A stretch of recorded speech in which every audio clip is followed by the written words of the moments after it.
to episode 112 of the Destiny Digest podcast.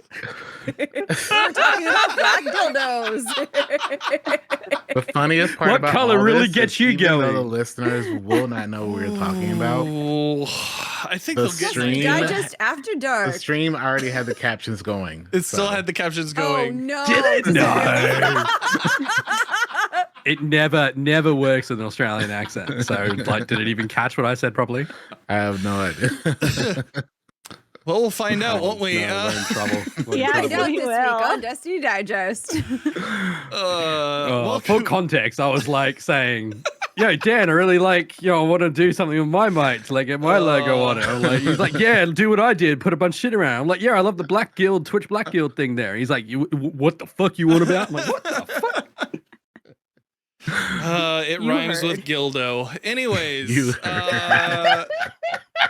tonight I am your host, Dan Finity. Welcome in, everybody. We have Bonafide Hero, Epic Dan, Tidley, and Sammy Cat off cam. Tonight we have a full we have a pretty much full panel. We're only missing Eseipha. She's gonna be taking a short break. For a little bit. So yeah, it's good to have everybody here. Thank you so much for coming and hanging out. Good to have us guys. all. Hello, It's been a while since it's been all of us. Yeah, man. It's been weird. Been weird without everybody. I guess we'll talk about like some of the things that we've been doing this week. But first let's talk some housekeeping, shall we? You can join Destiny Digest live every Sunday night around 3:30 p.m. Pacific time and 6:30 p.m. Eastern on twitch.tv/Destiny Digest. You can ask questions live in chat and help us shape the conversation. Episodes go live the next day on YouTube, Apple Podcasts, Spotify, and Pocket Casts. And you can help others find the show by rating and reviewing the show on your podcast platform of choice, which is huge, by the way. It helps get more views and more people looking at this show that hopefully you enjoy. We were just talking before the stream about how this channel has grown just in the past, like, how many odd episodes? You guys joined in like 85 or something like that? Mm-hmm. Yeah, it's like it's been quite a few episodes, and already on YouTube we have 199 followers, but we've reached the minimum requirement for getting the hours for the first tier of getting monetized on there. So the we watch need like time hours. yeah, we need to hit like 300 more followers there in order to like hit the smallest monetization, but we're very close to even like the monetization for like the big full-on partnered YouTube channel. So that's crazy. Thank you guys so much for all your support there. So leave us a review if you see a video with our smiling mugs on it. Drop a comment and a like. It goes a long way. So first and foremost, how's everybody's week been? Bonna, let's start with you, dude. So I finally, like we were talking about it, sort of last session I was on, which was like 2 weeks ago. So I've finally been able to like make time after settling into the new house to sit down and see what everyone's talking about with power leveling. And yeah, got my taste. Jumped into Starcross over and over and over again. Got a big boost there. And then just running K1 logistics as well. Like, so finally seeing what everyone's on about. I pulled the trigger and deleted all of my old armor. all of it. Not my exotics, but like every legendary piece. I'm just like, Wow. Wow, Wow. that's I'm dedication. committing. I so respect the commitment. I'm a little afraid. Everything's of the gone. commitment. I haven't done Let's that. get it I'm going. like, cheers. I've done it slowly as I found replacements, but Yeah, no, everything's gone now. So, Everything must go. Wow. Clean Plate Yeah. Club. I have a Alright, lot of anxiety hearing that. Yeah. It honestly didn't take me too long. I was like deleting, and then I got like 2 pages in, like mixed in with all the exotics across all the characters in my vault that I've got, there. Right. So got 2 pages in, and then I was done. I'm like, oh shit. Thinking back to like last year before Final Shape, I deleted so much again, Mhm. and just remained like good artifice armor. And I'm just like, okay, cool. So that really didn't take me long. Therefore, I didn't have much really to delete in the first place. So, That's fair, man. But gonna fully commit, and then I've got start working with all these different stat distributions that you get, and also the tier 5 arm that you'll get, and at some point. So one of these days, it's honestly it wasn't too bad, I guess, for me. But if you are going to go and start doing the end of game stuff and getting the tier 5, I'm sure Dan knows, bloody both Dans Tiddly know, to go and what kind of loot you get from that end game stuff. So yeah. So how are you finding the power leveling? Like, you said you got your fill I can of see, it. obviously, I went from like 134 to like 189 in like a good 6 hour sort of period. Okay. But I have nice. obviously, that's having friends within, communities and stuff, and having my own community or people of many different communities knowing what to do. So I know because of them where I needed to go, where many other people, and I said this last time I was on about I'm going to be fine, but it's, the people, quote, who, jump on casually to play and love the game and, don't consume content the way we do and the way we put it out. If I didn't have those friends, then I wouldn't have been able to get such a big advantage in jumping forward. So I know what to do, but it is going to be a grind, and it's congrats to Tiddly to getting 400. It was great. But I am not 400, by the way. For people who are listening, Tiddly is not 400. Apparently, Tiddly and I were both like 450, less than by the way. 150 the other day, and we're both 180 now. So, Guys, she's just being modest. Yeah. It's true. It's true. You're a Didn't wanna level put us all- Not everyone can 999 to grind us. like I Devils. do. Want to Tell make them. us Bona, jealous. ask me how many solo lost sectors I've done so far. Ask me. Or what do you think? What do you think? Give me a round Is number. there a lost sector report? There Like, is. what's I'll put it There's- back No, up. no cheating. No cheating. No Oh cheating. my Just God. guess. How many? How many do you think? Wait, am I asking you or am I guessing? Just guess. Just guess. How many? 12. Done one. I did one. And I'm like, this is the worst thing I've ever done in This this is entire shit. game, and I One stopped. run. I did I'm going back to one. raiding.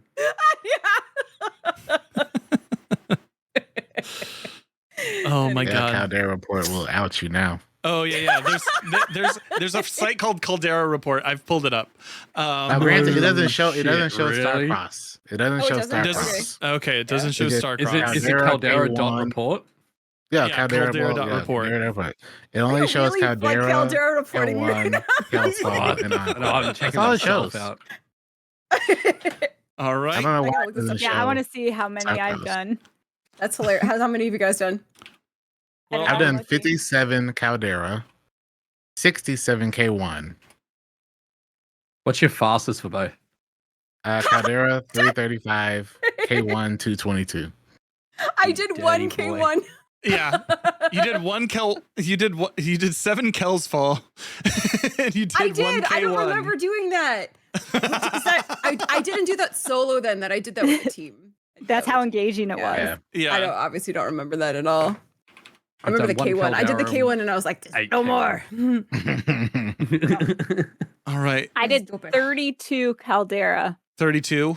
Jeez. It's not bad. 32 Yeah, Oof. not bad. Good shit. in one day. Yeah, it's Oh not my bad. god. Impressive. I am currently at 23 Calderas, 9 K1s, 4 Kells fall, and too. 8 Encores. Those have mainly Oh, been you have like- more Encore than me. I have 6 Encore and 39 kills fall. That's mainly because people will ask for it in chat. Yeah. So it's Okay, just that's like fair. yeah, Yeah. it's like, oh okay, yeah, we'll run an encore, whatever. So and The stinky number for me would be Starcross and Whisper. I've done those a lot. A lot. Yeah. So I'm glad that Caldera report doesn't show those two. yeah. Seeker in chat, 106 calderas. Mm-hmm. Listen, man, you gotta defend Yep. the mines. You gotta defend the mines. Yep. Yep. You gotta defend They're the adding mines. them. I can oh, see you're, it's being you're not gonna be updated to add more. exposed. Yeah. How many did we all Yeah. have? Tiddly had one. Epic. I mean, Dan, Which- how many did you have? 57? Caldera? 57 Caldera, yeah. And then Dan, how I many had did you have? 23. So between the Now I have 3, 4, 32. 5 of us, we're still not That's the 100. same as. More Yes. than, Is than it? that Is- number. am I but bad So we at yeah. had 32. Yeah. Jesus. So we had 32. I Right. had If we, 57 alone, so Matt Cool. Matalat Right, okay, in chat, who I know is already like 450 because he's been like grinding it out in my Discord. 448 calderas, you are the mind's 137 strongest soldier. K1s. 448. Gee. and how far has that gotten you? He's at, he's at he's max 448 level. calderas, max Is he level. And 450? He's Yeah, he's 450. when did you 450 now. get max Yeah. level? like this week. I want to say it was like a couple days ago. Damn, Right. that's impressive. Yeah, Damn, That is a lot of that's patience always, that I do not have. dude Yes. has That's been always been a gamer. grinding, Yes. just Always grind. straight Easy gamer. grinding. Moving on. Epic Dan, how's your week been, dude? Besides doing all of the Starcrossed and Kel's Fall and Encore, it's been good. Yeah, I actually am not 450. I think my max light is like 411, 412. But once I got to 400, really, even then, I've actually, ever since GCX, I've just been passively paying attention to my level and prioritizing it. Mhm. And I then once Solstice came out, and it was really, really fast level, is when I was like, okay, I'm just gonna lock into the mines every day Yeah, and just. But I didn't really care to do solo ops, which is still why my numbers are so low. I Right. prefer to do, like I said, the Fire Team Ops playlist and the Pinnacle Ops playlist, and that was still fairly rewarding. So I'm perfectly fine with being around 411, 412. I ended up getting all of my characters their tier 5 sets, so I'm kind of good there too. I don't really. Nice. I'm good. that's bonkers.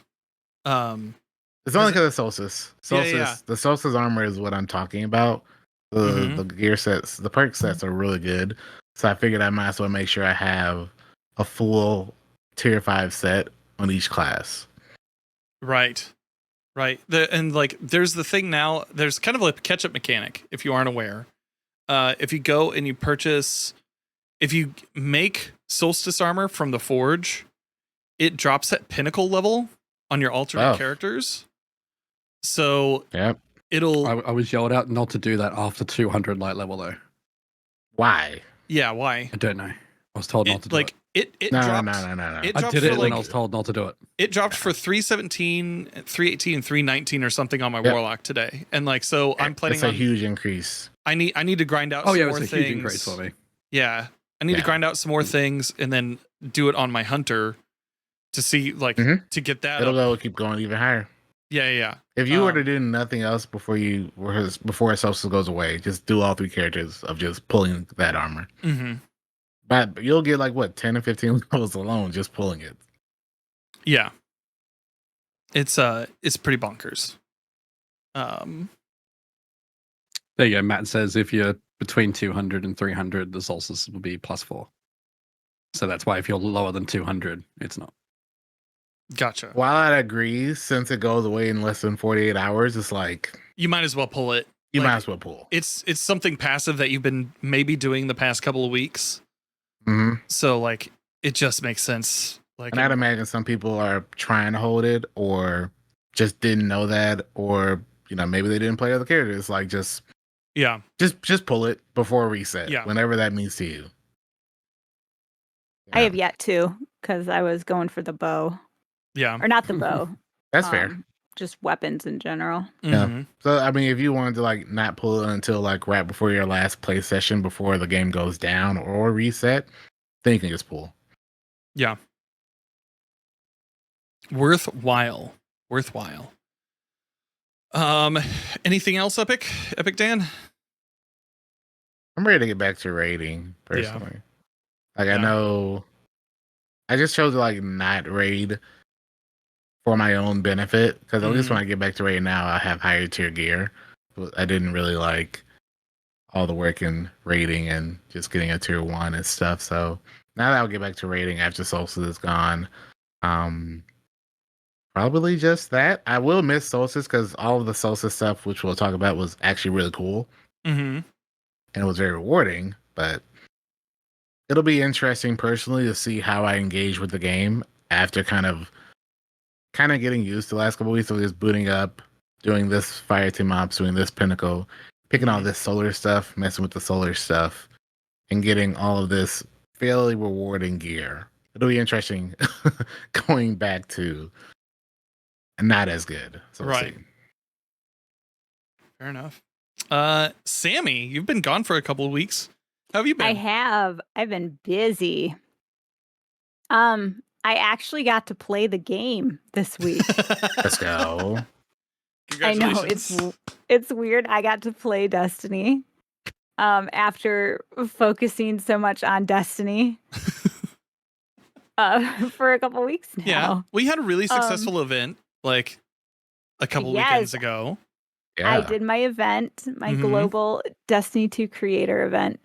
And that went so well. Yeah. I am so shocked about it. I'm very, very proud of it. So I put a lot of work into that. Mhm. Those that don't know, I did this huge global Destiny 2 creator event called Budget Your Build. And it's essentially a roguelike run of the new raid of the Desert Perpetual. So every encounter, so we start with basic prismatic builds. We're given a certain amount of money, $20. And for example, the best super, Thunder Crash, cost $20. Mhm. So we were very, very basic, barely had anything at all on each class. And then when we completed an encounter, we got $5 additional. And there were Okay. 3 challenges per encounter. You could get an easy one, $5, a medium one, $8, and then a hard one, $10. So that's what you could get. And then you'd be able to build or buy more things Mhm. for your build. You had to budget it. And we had Cbro built this really cool app that you can use to actually purchase. It has a shopping cart and tells Oh. you how much it is. That's rad. Okay, is that still available for folks if they wanted to do it at home? It is a creator thing. Okay, gotcha. So he had to whitelist people for it. Unfortunately, Gotcha. I know a lot of people really wanted to do it. Mm-hmm. And they had a 4-hour time limit, but the biggest piece of feedback that we got is that it wasn't enough time because people wanted to do the challenges and they really wanted to get into it and build craft more. And I wasn't expecting just how serious people were going to take it. Right. I did it more as like this is just this fun thing that people are going to do. It's not like a joke, but kind of like, okay, this is going to be hard and challenging, but I didn't expect people to like actually focus on it. The amount of teamwork that it took, it was incredible to watch people. And some people were like, I want something like this in the game because it actually forced me to think about my build rather than just get a build. Mm-hmm. And it was dynamic enough. So it was really cool. It got a lot of really good feedback. I'm proud of it. That's awesome, That's awesome, buddy. dude. You should be. Nice. It's huge. Congratulations, Yeah. Sammy. Yeah. Thank you. Tiddly. It says here Fortnite Umbrella today. Oh, yeah. We got our first new season win today, which was Okay. really fun. So the Nice. new season, there's like bugs, there's like Halo stuff, there's like Power Rangers stuff. It's pretty fun. Like there's like drops for like leveling up your stamina. So Mhm. people are like running around like crazy. I don't know. So far I like the season. I feel like the guns are really fun. Mhm. And I probably will be hopping in and playing more with friends. I mean, I'm a very casual Fortnite player, but I do like to get the umbrella every season just to have it, like, it's a tradition, you know? Yeah. So that was great, but I mean, it was, I also just ranked up in Rivals before I hopped on the pod. Okay. So that's exciting. Nice. Yeah. And then did the 5 feet yesterday. So it was like a big gaming weekend for me. I'm like, everything's coming up to Italy Productive. this weekend. Yeah. And I just telling people before we started that I did the 5 feet raid at 180 power. I mean, we were with Chevy, who's at 450. So Right, yeah. I mean, So everything was obviously pulled up. Yeah. I got pulled up, but I still did the 5 feet raid, which is ostensibly like the most challenging content that exists in the game right now at 180 power. So Yeah.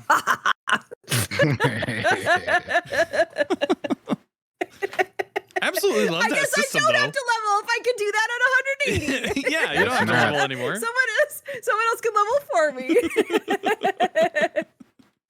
You found the loophole, friend. Congratulations. Oh, and I also tried the Battlefield 6 beta these past couple weeks, and that was actually really fun. That was Okay. really fun. When does that end? It's I think today. It's like Today. Over this Damn weekend. it! Yeah, I've been. today. Okay. So You've been it'll come moving back house, out you've on been busy. October 10th.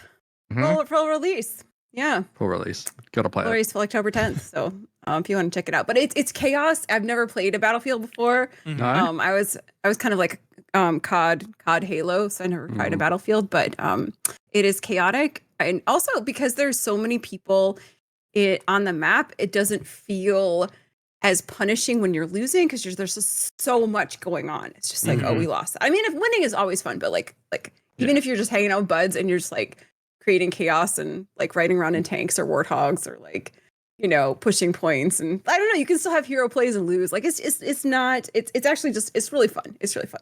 Mm-hmm. Would recommend. I will probably pick it up. Heck yeah. Yeah. My week has, and not a lot of gaming this week. Thursday I actually took off from stream because I was like just bushed at work. I taught my first class that I wrote for work, so that was fun. I got a lot of really good feedback on that. We hit. What was it about? It's about social media and just understanding social media, and it was like. It's like 109 slides, and it was very much like it moved, and so I'm looking forward to writing another one for work here soon. We had my community hit our goal of $5,000 for the American Cancer Society. Amazing. We did Congrats. that today. Yeah, just crazy. There's a stretch goal. Somebody from my community was generous enough to donate a Beyond Light collector's edition Nice. that had like the bag and everything with it. Oh, So wow. Yeah. Nice. if we hit 6,000, we're just going to give that away to somebody in chat. So we're $900 away from that now. We had Tidley and I had our first sessions. Like I had a session 0 for a D&D campaign that we're going to be in.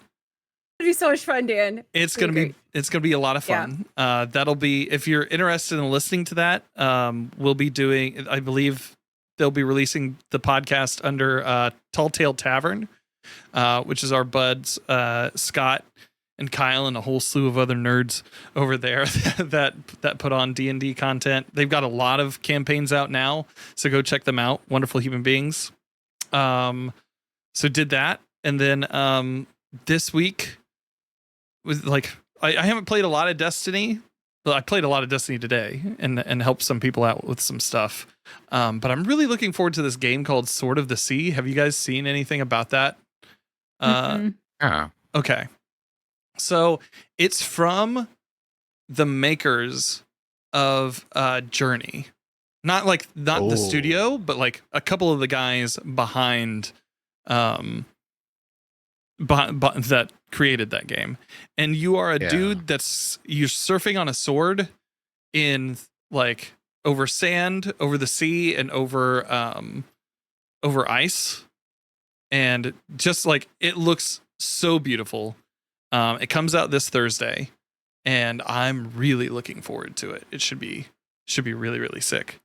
What sort of gameplay is it? It's I mean, picture like a Tony Hawk, but you're like just in this like vast desert.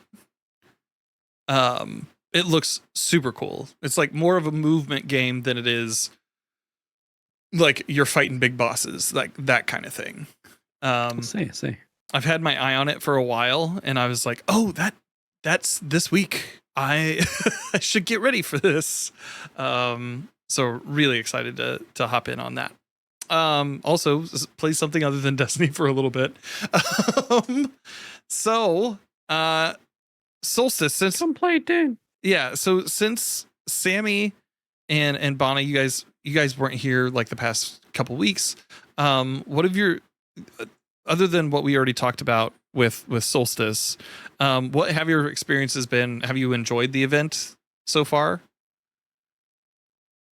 I wish that it was longer. Yeah. It used to be 3 weeks.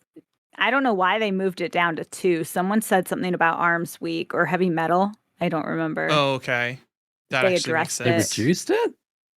Yeah, it used Yeah, to be 3 feels weeks. short. 2 feels pretty What a- short. Bunch of Feels- nonsense.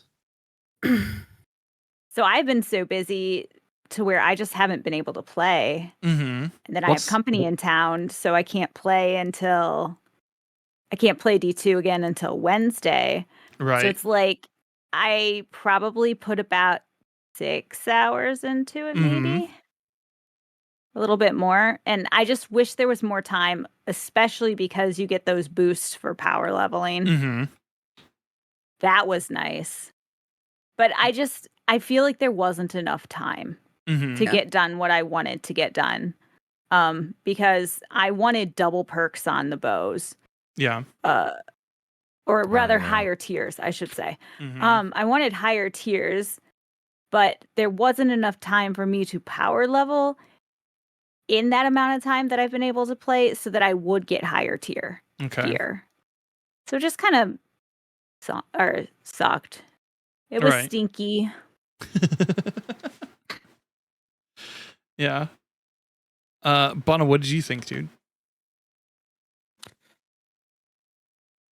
What's the expansion timeline? I'm currently looking at it at the moment. It's It's through So currently December. Renegades is like December Reclamation. 10th. Right. September 9th. And then So this is Renegades Reclamation is December now. 2nd. Second. Yeah. Yep. Okay. We're going to have an event. We got Ash and Iron Mm-hmm. in September. We're going to have something new coming with Ash and Iron too, like some sort of new activity. There's a new activity. Yep. Mm-hmm. That's when they're adding the plague lands back. Adding the plague lands. Mm-hmm. Do you think that's probably why they've ended? If that's like less than a month away, that's probably why they've ended Solstice that early? It also was just like, it's very good at just farming loot because it just adds like 1 or 2 extra drops in on everything. Yeah. Like, honestly, I thought I still had another week. So when you guys are like, it's tomorrow, I'm like, oh shit, there just goes with my time blindness for the last couple of weeks. Yeah. That's Fair. You got a lot going on IRL, so that's Mm-hmm. I don't even. It could be because of Apparently. heavy metal. Yeah. Who knows? Yeah. They do like to Okay, have cool. like these little staggered windows between events as Mhm. well. I just feel So like we they have- added a lot to the game, but it's weird because I feel like there's a lot going on, Mm-hmm. but there's not a lot that people are doing Right. Because of leveling. Yeah. The Yeah. current system. of everyone's leveling. focusing on that. Yeah. That's what I thought. I didn't want to make that sort of thing, but that's how I sort of feel. Like I feel like I can't go and do anything else or farm or anything else. There's no point in doing any of that if I'm trying to like level up, or if those things aren't going to help me leveling up. Because I found out you couldn't get more than tier 2 or just tier 1 stuff from raids and dungeons. Well, it depends on your level, but for the most part, and also feats too. And so like feats. if you do Yeah. the feat raids, then like Yeah. you get higher drops. Like I got some really good armor drops from What the doing fuck is 5 that? feet. So it's Those are like- basically modifiers that you add to the raids. Like in Oh, order- okay, right. Yeah. But I got full tier 4 drops from that. Tier Oh, 4. Okay. Yeah, I'm only tier 4 is 180, but I pretty got good for at I got tier 180. 4. Yeah. Really good. Yeah. Can you get tier 5? I don't know Was- if I could. But, I don't know if But like when you get can. to max level and you're doing the higher feats and all the that. tier 4 drops I got were weapons, but I did get some tier 3 armor from doing the feats. Mhm. But that's like doing all of the feats. So was like, I don't know how that's it just works like it said, exactly. until the epic raid, you can't get tier 5 at all. Oh, okay. Yeah, I think the When's highest I got was that tier coming out? 4. That's with Ash and Iron, Mhm. Yeah. but no Right, one knows next the time. actual date. Some people assume it's launching with It Ash says and here Iron. on the 9th, this official thing on Bungie.net, their website, it says September 9th. So But that's a Tuesday, and apparently they're doing a world first raid race. Ooh. So are we gonna have one on Tuesday? You know, it's like Yeah. I even tweeted them yesterday, like, please tell us when the expansion's epic raid is coming out, because Yeah. we don't know. You know, your website says technically the epic raid comes out that day. Mm-hmm. And if you're trying to create assumption, aren't they? Yeah. Well, as of right now, Yeah.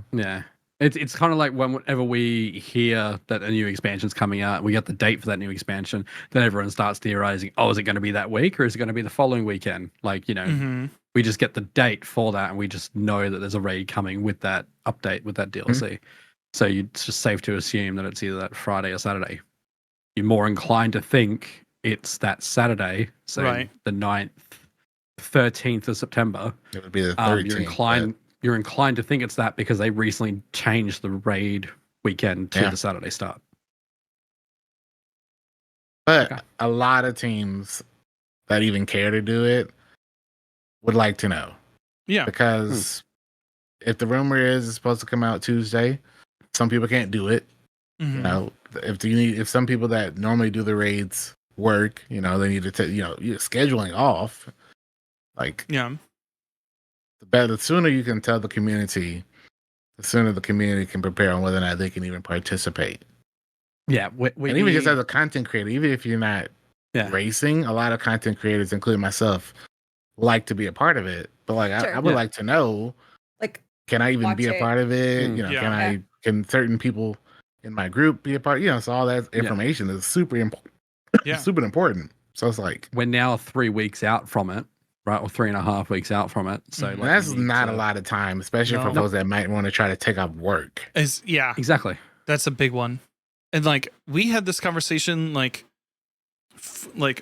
episode 108 was I titled the episode "Who is the Day One Contest for?" Right? Yeah. And it's like if it releases on Tuesday, then really who is it for? They've only had a World's First race one time on Tuesday, and that was Crown of Sorrow.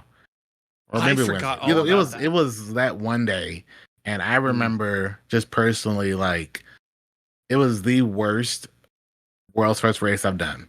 Yeah, simply because of it being on a weekday, and it's just something weird about doing it in the middle of a week as well. Now, granted, you had it was technically the race started at 5 p.m.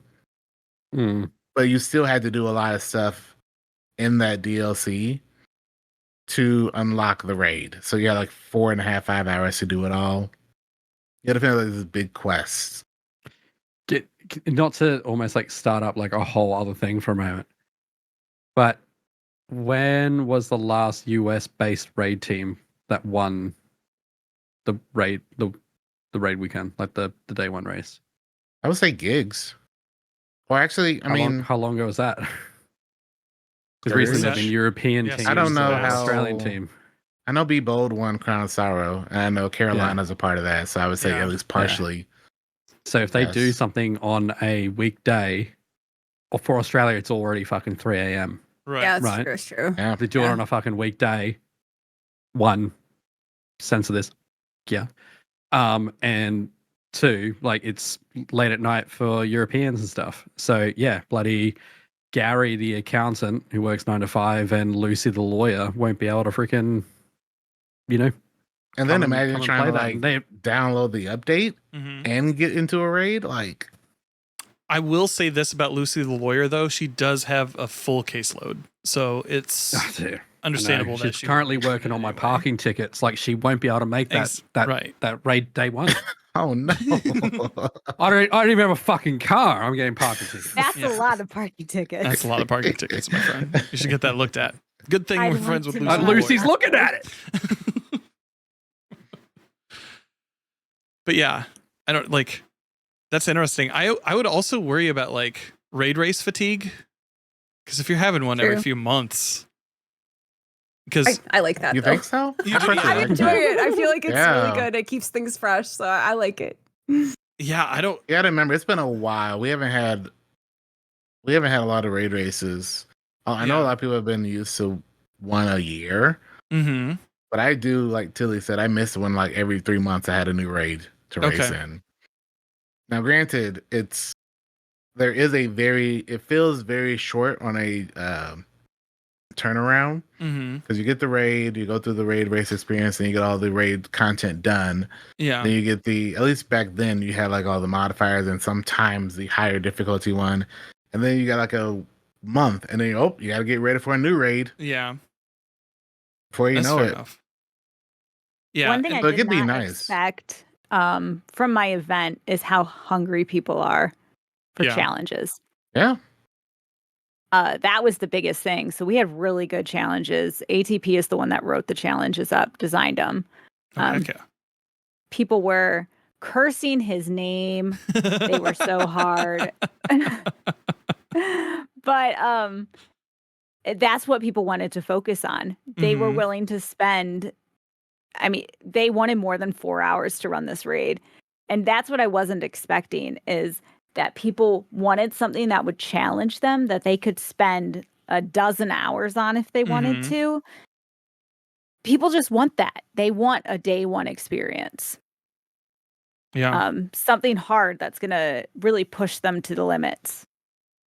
So I wasn't expecting that from my event, but some people were like, yeah, this feels a lot like the closest I can get to a day one.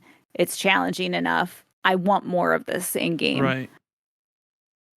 Okay, maybe I'm wrong then. Like, because if there's a hunger for it, then like there's like serving them up a raid race in that like 3 months, less than 3 months, right?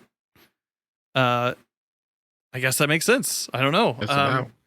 Well, I know my event was 3 weeks after the raid came out, and that was just 3 weeks. I guess like in the past, like when we had like Vow of the Disciple drop, there was the world first raid for that, and then like to what like Dan was talking about, like did we have Vault of Glass drop that same year? Is it Vault of Glass? Yeah, it was like 6 months later. Yeah. So like it's just because we had a dungeon that time. It was the raid dungeon. Raid dungeon. Yeah, and that was before we had like dungeon world first and stuff. It was just a dungeon. Which that's only a new thing as of last year, isn't it? So. Yeah. As of Sunday, last Christmas or whatever. Yes. Yeah. Well, no, it would have been Vesper. When it started. Yeah. Yeah, Vesper and then Sundered. Yeah, it's just interesting, man. I don't know. Like I don't know how I feel about it, I guess is the thing. Cause like I'd almost be like worried of like, oh well, you're asking your audience to keep like taking off work and stuff, or like to maybe dedicate a whole bunch more hours than what they initially did, and that would definitely cause the people who like really absolutely care about it, like they're going to be the ones that are like in that top echelon crew, and they generally are anyway, but like it just kind of shuts out like your average Joe. Yeah. More and more so. I would argue that it would be only okay if they gave people almost like a entire expansion schedule. Because the problem for a lot of people isn't the amount of like raid races or contest races. It's that you'll be finding out about a new contest date 3 weeks out. Right. Yeah. And maybe you wanted to participate. But like there's no way. There's just absolutely no way unless you have a really lenient system at your job. There's no way. I love how we were just like thinking about the exact same thing there. Like that was my point. Well, after what Dan was saying, it's kind of like if you have put out all the world's first you want, right? Give us 3 months freaking notice at least on them all that they're coming up. I would say even further. But then you're like thinking of that thing. Further would be bloody great, right? Because if they announced Edge of Fate and then said this date was our raid race, here's a dungeon race, and here's a race in March. Then here's the if content. You want to this is when it's coming out. Be able to go a part of it, right? Exactly. And then that will, in turn, keep people in the game getting prepped in the lead up to that. They will have less lull periods in between because people are like, yeah, cool. I need to. I know this is happening in 3 months, right? I might know this is happening in 6 months. I've got to keep going, right? It keeps that passive interest at that level. I feel like that would be a good middle ground because like you don't have to say anything besides raid race or contest raid or whatever, and then just say dungeon and just put a weekend.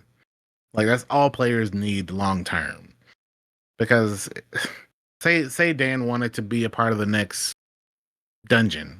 You have plenty of time now because you kind of know a estimate. But say, for example, your estimate is just way off for some reason. But you've already put in your time off. Then it's going to be very difficult for you to move it. Say you actually get to be moved, and then there's a raid in say January that they decide to come out with, or like another update of the epic raid. And you're like, well, I just took off this. Why can, maybe I want to be a part of the raid one more. Maybe I can pick and choose. It's just tough because there are probably a lot of people who want to be a part of it. They're not trying to compete, but they do want to experience it because there's only like 48 hours a year. maybe 5 days a year we have to really, I guess, push ourselves as players. And sometimes it's tough because a lot of people either just don't have time to schedule their life around it, especially 48 hours. It's just a lot to ask for people that have families, have jobs, just have careers, whatever reason.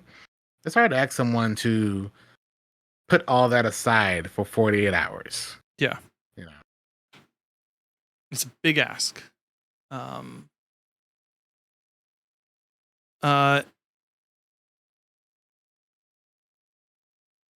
then we'll have like a dungeon race after that. Who knows if they're going to be adding anything to the dungeon in Renegades, like further down. Like there's a lot of unknowns. I understand why they like don't put out. I would love it if they would put out a full schedule, but I know why they don't do it. Like those old roadmaps that they had with year one. It's funny that we say that. Because they don't have them because the community hated it. The community hated it because they would miss targets because sometimes. They would miss targets, but they would also like it's such a weird thing that Bungie does sometimes. They respond to community criticism and they swing too hard the other way. The roadmap wasn't the problem. It was the fact that you would tell me the name of the content, what I was fighting, and basically tell me the boss. That wasn't the problem. I just wanted to know I have an exotic mission this date. Yeah. Or I have, not even maybe an exotic, just I want to know how to plan out my content long term. Just with a date. You don't even tell me anything about the content, just that there's something dropping this date. I also think it's a perfect time because they got rid of, at least from my knowledge, they've gotten a really good job of getting rid of the data miners. They're still out there. Yeah. The leaks aren't. There was a time when like we knew everything in the game at all times. It doesn't happen nearly as much. So it's like, why not bring the roadmaps back now? Now that we don't have that issue. I don't know. It's just. But it is funny that we're now wanting the roadmaps back after they were like, well, y'all said y'all wanted them gone, so here you go. Well, I also feel like they had... Who said they wanted them gone? They had a compound issue. Oh, the community wanted it gone. Who said that? They had a compound issue there, though, in which, like, it was... I think people who didn't like the roadmaps didn't like it because it would spoil events that, that would take part... like that would happen after certain portions of the story. And because Bungie at the time was telling like a telenovela approach of like, this week you have this week you have this, like, and each of those weeks built on the last week, and it would time gate you out of the next thing, which would be like some sort of culmination of that story. And so people were like, well, I'm like kind of bored of just knowing when the story's going to end. Right. And so that feels like that was like one of the reasons why they stopped doing them. Yeah. Cryo said in chat, but I was going to say Corridors of Time, I think, was a breaking point. Because they basically told everything about the event, besides how to do it, obviously. But they basically told you were getting this weapon and you were going to get it this date in this mission. Yeah. And it was during that whole telenovela, like telling of the story. And the community, at least I remember, they hated that. And they hated it so much that it seemed after a while, they just like, you know what? We're not telling you a single thing anymore. Besides the next expansion name and date. Right. But wouldn't the community's people in a different prefer to spot. know? This is obviously the whole chat about knowing raid and dungeon launches, right? But wouldn't people rather know when something is coming up? Don't say, "Oh, it's exotic." Say there's like a special sort of thing coming up, and then people start theorizing. Or like I'm of the mindset it depends. Something like a distant transmission, like yeah, is but arriving on this date. If there's exactly, and if there's going to be something that Corridor's time took how long? Weeks? Was it? Took a like while. a week and a half, Yeah. 2 Like weeks? a week or two. Yeah. If that just pops out of frickin' nowhere, I'm like, oh shit, well, I can't make it. I can't contribute. I can't do fucking anything whatsoever. Like, at least this time where I was like moving and I got a bunch of IRL stuff on, I'm like, yeah, cool. I'm going to miss Solstice. Right. Cool. That's fine. That's life. But I knew that was upcoming. I knew the raid was upcoming when all this is happening.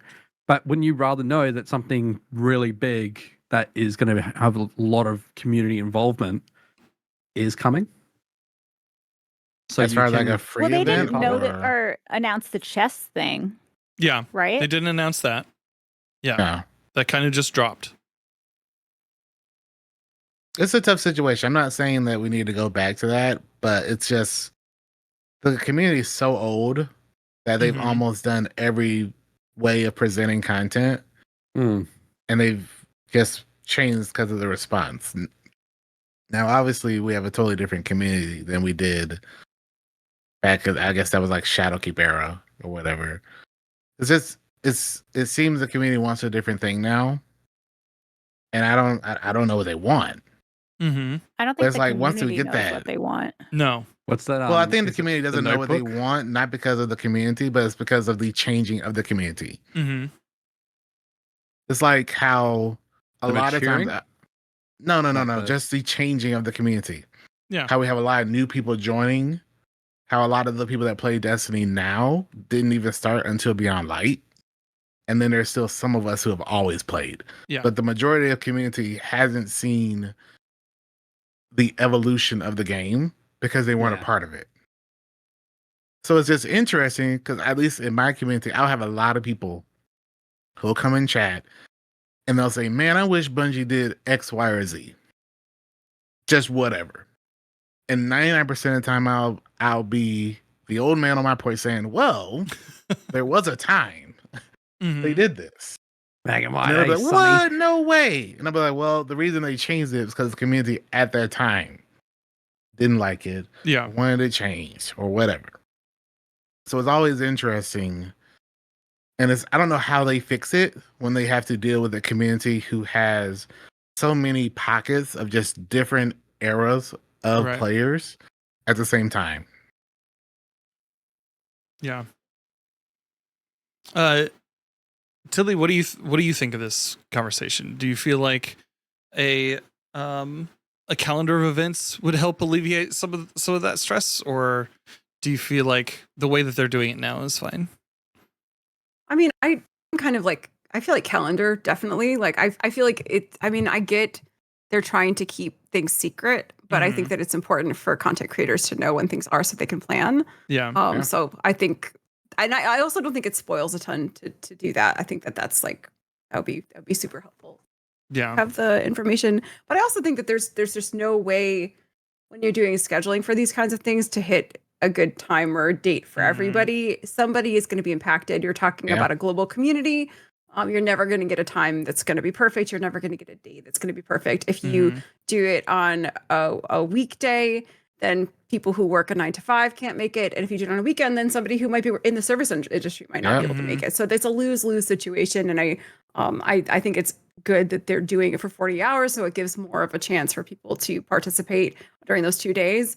And also I think that it's to some extent they have to schedule it for what's good for Bungie, because troubleshooting the error codes that happen on day ones is like, I think a super important thing, because that dictates to a large amount how successful the day one experiences are for dungeons or for raids. So having Bungie be available, having it during hours where people can be reasonably at work and paying attention to those issues is very important.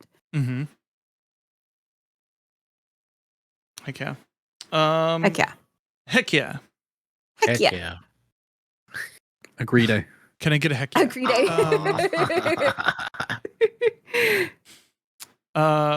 Sorry, my apologies here. If there's no other thoughts on that, shall we move into our conversation about the TWID? And if we say no? Sure, they all said. They all said sure. They all said heck yeah. I heard him say heck yeah. So there we go. So this week's TWID, it's kind of short and sweet. We got some information about Warlock abilities tuning, slated for 9.1.0. We had Crucible power and rewards information, as well as information about Bungie Foundation's support of the Ronald McDonald House charities. Which would you guys like to hear about first? Charity. Ronald Charity. McDonald. Let's do it. Heck yeah.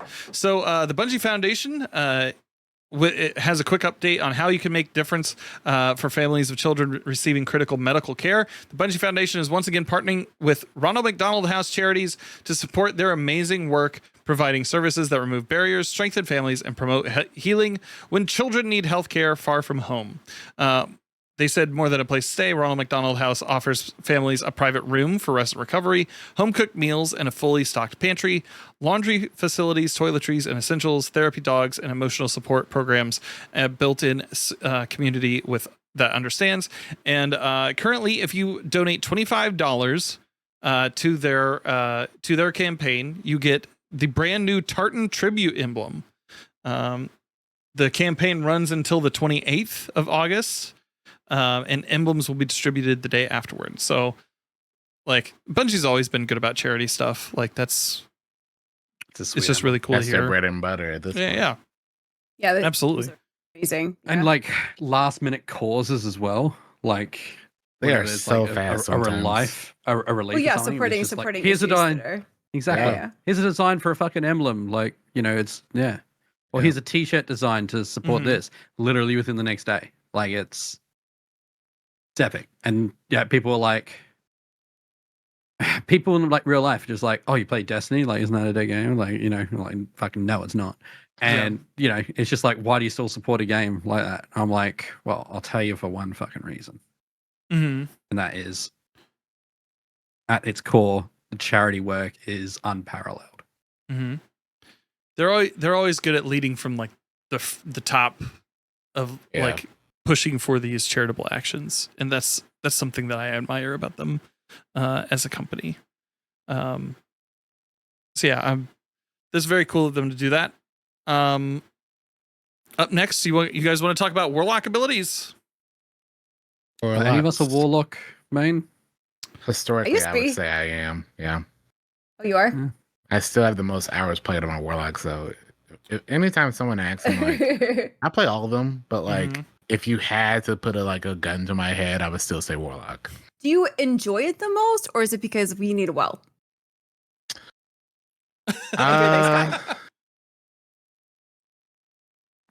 Dan's like, It's funny. I've enjoyed Warlock less the better Hunter and Titan have gotten the last couple of years. That's fair. But it's funny because like if I am on Warlock, it's either obviously well or stasis, just because of like the Bleak Watcher stuff. But outside of that, I guess like Chaos when I was like really good last season. So I still really enjoy Warlock the most, but their playstyle nowadays is a lot more tame than Titan and Hunter. Right. I don't know how to explain it because obviously, if you're a Titan, you're probably just pressing melee a billion times, and I know that's just. How dare I you. get it. It's just you just press melee a bunch of times. I get it. Essentially, Titan Punch. Yeah. Yeah. me and Tiddly are feeling all sorts of things. I mean, I'm alright with it. It's fine. Wait. When it has a Titan ever had a build that didn't require everything synergizing around their melee in the last 6 years. Okay, so we've had the bonk hammer, right? That was huge. And then that's all around melee. We had strand all around melee, especially grapple melee. Yep. Still not beating the consecration. Yeah. Consecration all around melee. You're actually doing what he wants. No, like, I'm agreeing with Dan. Dan is right. He's absolutely 100%. Why am I going to argue when he's correct? It's absolutely right. And then consecration all around melee, and now Fletcher's Storm one where you just well, I mean, okay. To be fair, bolt charge is crazy, and that's more around the barricade than it is around the melee. Yeah. So I would say maybe that's the exception. That's the only outlier I could argue. That's an outlier. But now we're back to apparently bonk, like solar bonk is good again. Solar bonk is good. So have they actually fixed fucking like the hammer? Because the hammer on launch it was exotic. fucking stupid. Yeah, the hammer got they fixed it 2 weeks ago. Okay, yeah, like it's fixed, yes. or like they said it was a mistake, and they reverted it was definitely a mistake. And they reverted the hammer when you melee and having it cool down to flying out the map. Yeah. Okay, and then what I was also noticing at that time, right, is not only just the pickup, but when I was throwing it, it would fucking go off. Yes, to it would go off fucking the map. Narnia as well. Yes, that guy go off the map, well. or it would just be like weird, just not acting like the hammer. cone of tracking got fixed, and then the cooldown got removed. So I say reverted back to pre-Edge of Fate numbers. So as long as you have 55 weren't they supposed to fix it to revert it to pre last year? Yes. They fixed it, so now the stat that you have to have for it to like be a full recharge so you can spam it is 55 melee. Anything below that, and it's you punch it, and then about 99% of your stat is filled, and then it fulls up. But as long as you have 55 stat in your melee, it's like 55-60, one of the two numbers. Mm-hmm. Okay. You can just spam 24/7. Awesome. I probably, if it wasn't for me moving, that probably would have been the reason why I stopped playing for a couple of weeks, was because I was like, yeah, Hammer's coming back. It was great. And then I tried for like 12 hours on launch day, and I'm just like, this fucking shit. Why am I fucking doing this? Yeah. Why am I trying this? Everyone's like, just take off Hammer. I'm like, no. I had the worst fixed experience with Edge of Fate's campaign, because I talked about that on our first talking of it. Yeah. Because I ran Solar Titan, and same thing happened. Every time I had to bonk something, I would then turn around, and my hand was just flying off the map. Yep. And I was like, what is this change? And I originally thought they made the change because of the new exotic. That's what I thought. Yeah. I'm so glad they fixed it. So I haven't got the new exotic yet, to properly play with that. So it's decent. It comes back like proper. Well, you can when you toss it, you have to have the perk Forge Master available first. So you have to get a couple of prerequisite for that. Getting either 3 rapid solar kills or 3 ability kills. Right. Which you're probably doing anyway because you're bonking. Mm-hmm. So once you bonk a couple of things, you have Forge Master, then you throw it, and then you can recall Then you can throw it back. Yeah. You hear that, chat? Bloody, you have to bonk a couple of times to be able to get it back. Okay. Mm-hmm. Yeah. Just like prom night. What? I was trying to think of another time that it wasn't all melee based, and the Sentinel shield. Like when you were able to hold it up, or you're still able to hold it up. Yeah. Oh, you're talking about Ursa? Yeah, the Ursa. But did that require some melee beforehand in order to? No, that was if you're talking about the infinite, what is it? The infinite void Doomfang Pauldrons build where you could run infinite if you toss your shield. Yeah. Yeah, maybe.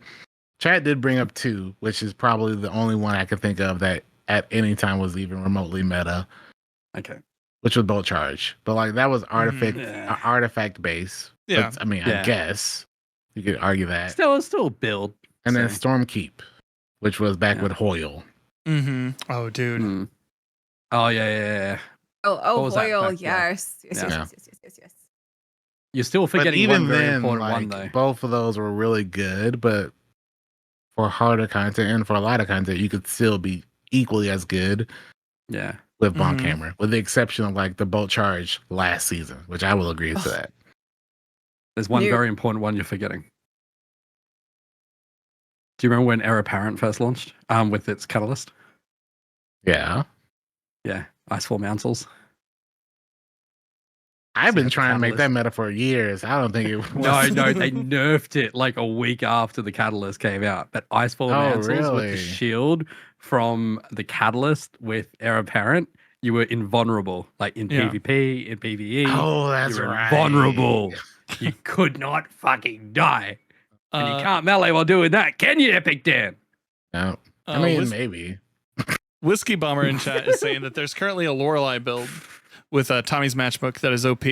No melee needed. You just gotta stick it all in class and weapons. There's some That's other really amazing. fun builds that I'll Titans give that a have, go. but I'll look into that. if I'm running Titan, I'm running Yeah. 200 melee. What's the Or what are actually, the- I'm running Ash and Wake a lot this season on Titan. That's a ton of fun. what are the fun saw hunter people- builds this season? Melee. Just all melee? Yeah, just Yeah, all it's- swinging around melee, like melee and Yeah. everything. Good, yeah. Kind of just melee.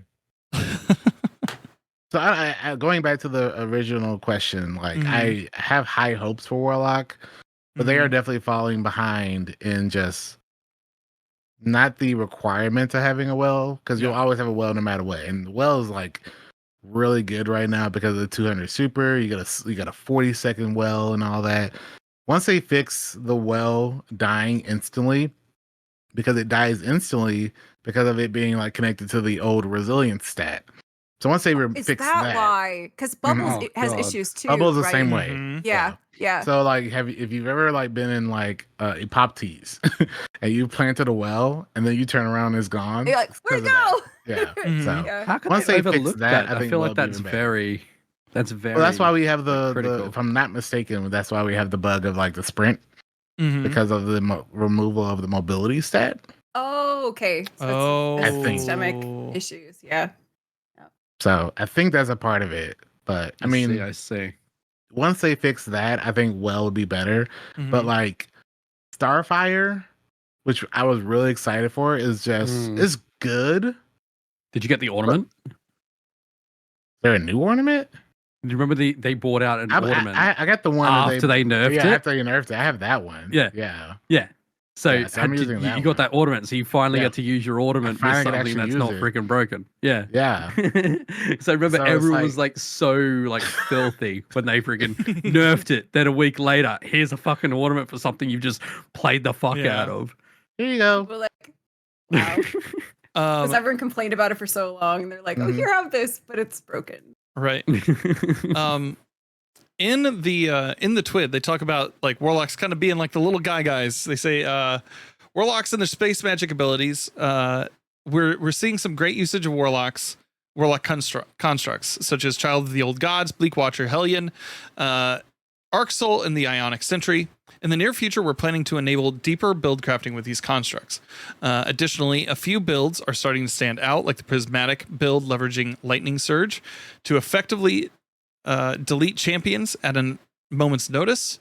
While we're happy with how players are building into the above abilities, we're also seeing feedback and working on a handful that aren't felt to be as potent. This limits variety in build crafting, and we're looking to address that. A few strand abilities don't shine as brightly as we wish. A handful of exotics need bugs fixes, and we're aware that players desire more grenade-centric builds to feel powerful in in-game content. While some of the above will take time to address, we're planning a tuning pass for Ash and Iron coming in early September. They're currently testing these changes. So they talk about like empowering rifts. So currently standing in an empowering rift now generates it will generate grenade, melee, and class ability energy over time. And final blows while standing in an empowering rift will now generate bonus special and heavy ammo drop progress. Exiting Weave Walk now grants Woven Mail for you and nearby allies. Woven Mail duration is relative to time spent in Weave Walk. with increased horizontal movement on enter and exit, and increased fragment slots from 2 to 3. Weaver's Call is getting now will generate roosted threadling progress when giving damage of any type, which that's crazy. Threadling damage now returns class ability energy, works on all threadling damage while this aspect is equipped.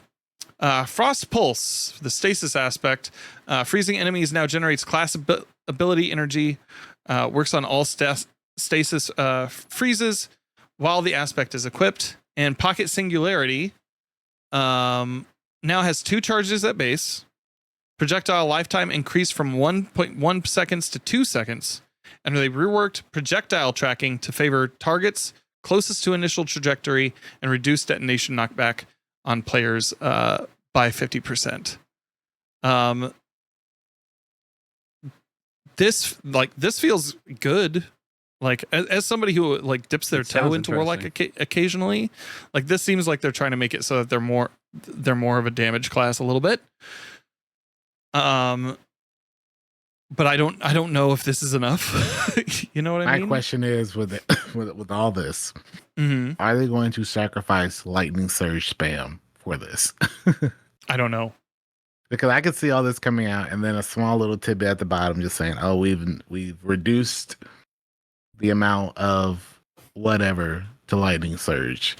And obviously no one's asked for that because the only in-game build most players are using a Warlock is the whole prismatic lightning surge stuff. And the fact that they open that entire thing with lightning surge is I'm like, it's very heavily on their radar. Why are we mentioning lightning surge? Right. You know, because the problem isn't lightning surge. It's just everything that you want to do. If you want to be like the pet class or just use grenades, it's just not as good. I've also, as a warlock preferred class, I've always found it interesting how much they want me to use an Empowering Rift, and there's no reason I ever will. There's like no reason, because Healing Rift is significantly better. Especially now when you have so many other tools to generate that radiance, where Empowering Rift's usefulness just isn't as good.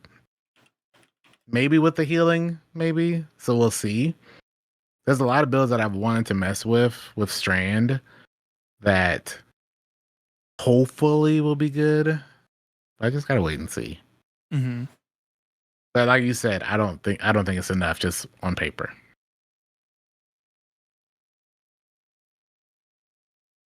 Any other thoughts?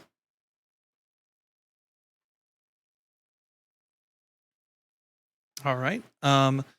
With the Eunoia, which is the new Warlock exotic that released with Edge of Fate, we're going to be getting increased projectile damage at max range from 15 to 20%. Tuned distance to damage curve to make the maximum damage distance easier to identify. Increased projectile tracking by 40%. And in addition to the primary projectile, the sub-projectiles will now benefit from Ember of Ashes and Ember of Eruption. Has anybody used Eunoia since we received it? No? Nothing? No. Okay. Gotcha. It does like it gives you like the buddy, right? Like the solar buddy. I haven't used it, but we were running. Okay, so this is embarrassing, but I didn't have rewind rounds unlocked on my outbreak. No. Yeah, because I really don't like that mission. I don't like 0 hour at all. Barely run it actually. But I was running it. I ran it a couple times with my friend Eddie, who's in chat. And he was running Eunoias, and like they were kind of cooking on like running through with the ads and stuff. So I noticed, and it was, I don't know. So I know that he knows how. Like I've seen people use them, but it doesn't seem as bad as people made it out to be. Yeah, I don't know. Sounds fun. Yeah, I think it's always fun. Buddy builds are always fun. Like I used to love going into like Iron Banner with ARC buddies because it's like it's so fun. Just like I had a complete buddy build where like I just leaned completely into the the buildables. I feel like it's fun. I don't know that I really see warlocks as like the buildables class, but maybe Right. Bungie does because like they're giving them this exotic too, right? But I mean, I think it's a fun thing. And I don't know, but I haven't used it. To me, it seems a little more like a novelty than an actual like end game utility build. But I mean, people are allowed to have fun too. It's okay. The problem for me is that it's an exotic. Like I would have preferred if that entire concept was just added to Hylian. Yeah, I was gonna say I actually don't know how it differs from Hellion, or if you can like use both. As far as at I the same know, time? it just makes the Hylian like attacks faster, and then it does. Oh, okay. I think The way Yeah. that my friend Kalish, Mr. Kalish in chat, described it to me this morning is that Yeah. like when you're using it, it takes Hellion and instead of turning it from like a missile, like just one focused missile, it just turns it into like an array, like just like huge mortar, like soaring mortar blasts. And like I think if I remember correctly, Mr. Kalish was like kind of underwhelmed by it because he's like it kind of makes it like worse than what that's what it looked like when they showed it off in the gameplay. I was like, this looks worse than what we already have. I think of it like a cluster bomb, says Cryo. Okay, gotcha. Kalish in chat said Hellion is a mortar, the new exotic makes it a cluster bomb. Although like Subsistence Sasquatch in chat says that it's super fun and super passive, easy to build into. I can see that, like especially if you're just like popping those off all the time. I've seen people do really good damage with it. So okay. I haven't used it myself, but it looks third person. If you can build into it, seems alright. Threadlings, moving back in over to the Twid. So Threadlings will be getting increased damage versus combatants by 20%. Which that sounds nutty. Yeah. They have upcoming fixes for Starfire Protocol, confirming an issue was not returning as much energy as expected on empowered hits. They're targeting a fix, raising it to an intended 5%. Crown of Tempest is no longer granting stacks on multi-kills, and they're aiming to fix that when Renegades goes live. Rhymecoat Raiment, continuing to investigate an issue where Rhymecoat generated stasis crystals inconsistently apply Devour when Feed the Void is active. They believe they're honing in on a fix and looking to have a fix for Renegades. Boots the Assembler.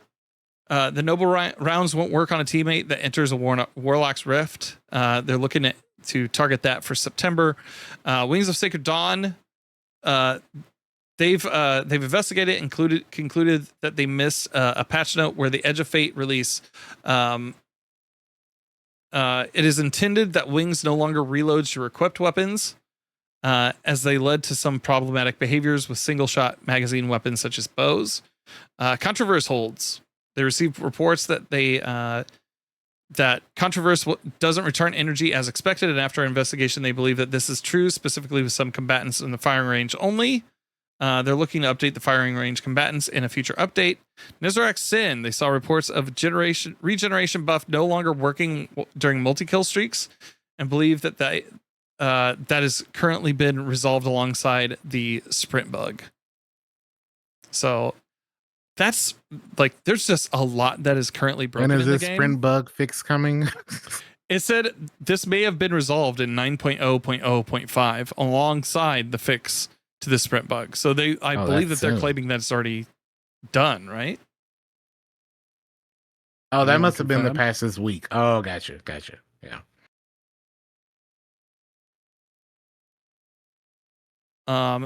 There's just a lot that's broken right now. And like seeing all of these. So just question, staggering. they'll fix the sprint bug, which is fun, but not fix the super taking more damage one. That's a little bit more broken. I don't know, like it doesn't talk about You'll take your breadcrumbs and you'll like it. Now Please, get back sir, to the may I have mines. some more? Yeah. Mines. I'm looking to see what other like known issues they have more here. fixes, please, sir. Yeah, I don't know if that one's been marqueed here in the known issues list. The super rally? Yeah. Mm-hmm. They haven't You heard that, addressed it guys? since contest weekend. Just like they haven't addressed the 5-hour crash since contest weekend. So if it's not the known issues, does that mean we can just go and email them and social media post them over and over I would again? put that about in their until they forums. put it in Always there? post in their forums. That seems like the best place to let them know about stuff. Matter of fact, when people post them on social media, they're like, hey, thanks for doing this here, but also like there. So maybe cut once this time and just throw it in there. Yeah, it just seems like there's a lot broken right now. It's like this highlights it for warlocks. I want to see what Titans and Hunters have. I wonder if they're going to do those two over the next couple of weeks. Is there anything for Titan and Hunter? that I don't know? They fixed I don't Hammer, really you know. said, so They we're fixed fine. Hammer. Everything's fine. Leave us Mhm. alone. Don't touch anything. Don't touch anything. It's a Jenga tower that they just keep Yeah. removing blocks from and Keep on sticking them removing back on blocks. top. Everything keeps on tumbling down. So, some dude in the back is just coming into the room and just going, just blowing on it occasionally. Each side of the Jenga tower is a subclass, and if it starts Yeah, leaning one way, the other one starts being Uh-huh. affected on the other side. It's like an RPG stat distribution that's like a circle that has like all the little like pentagon in the middle. For Crucible Power and Rewards, they said last week we talked about some of the changes that we're working on to continue to improve the feel of rewards and progression across the game. One of the areas we called out was Crucible Ops.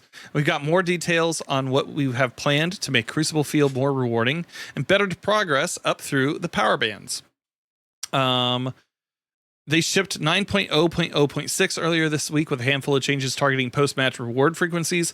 In addition to raising the rewards floor to have less disparity between low and high skill, they also made so that everybody in a match now has a chance to earn an additional role as opposed to one player per team, which that sounds like highly That punitive. sounds terrible. Previously.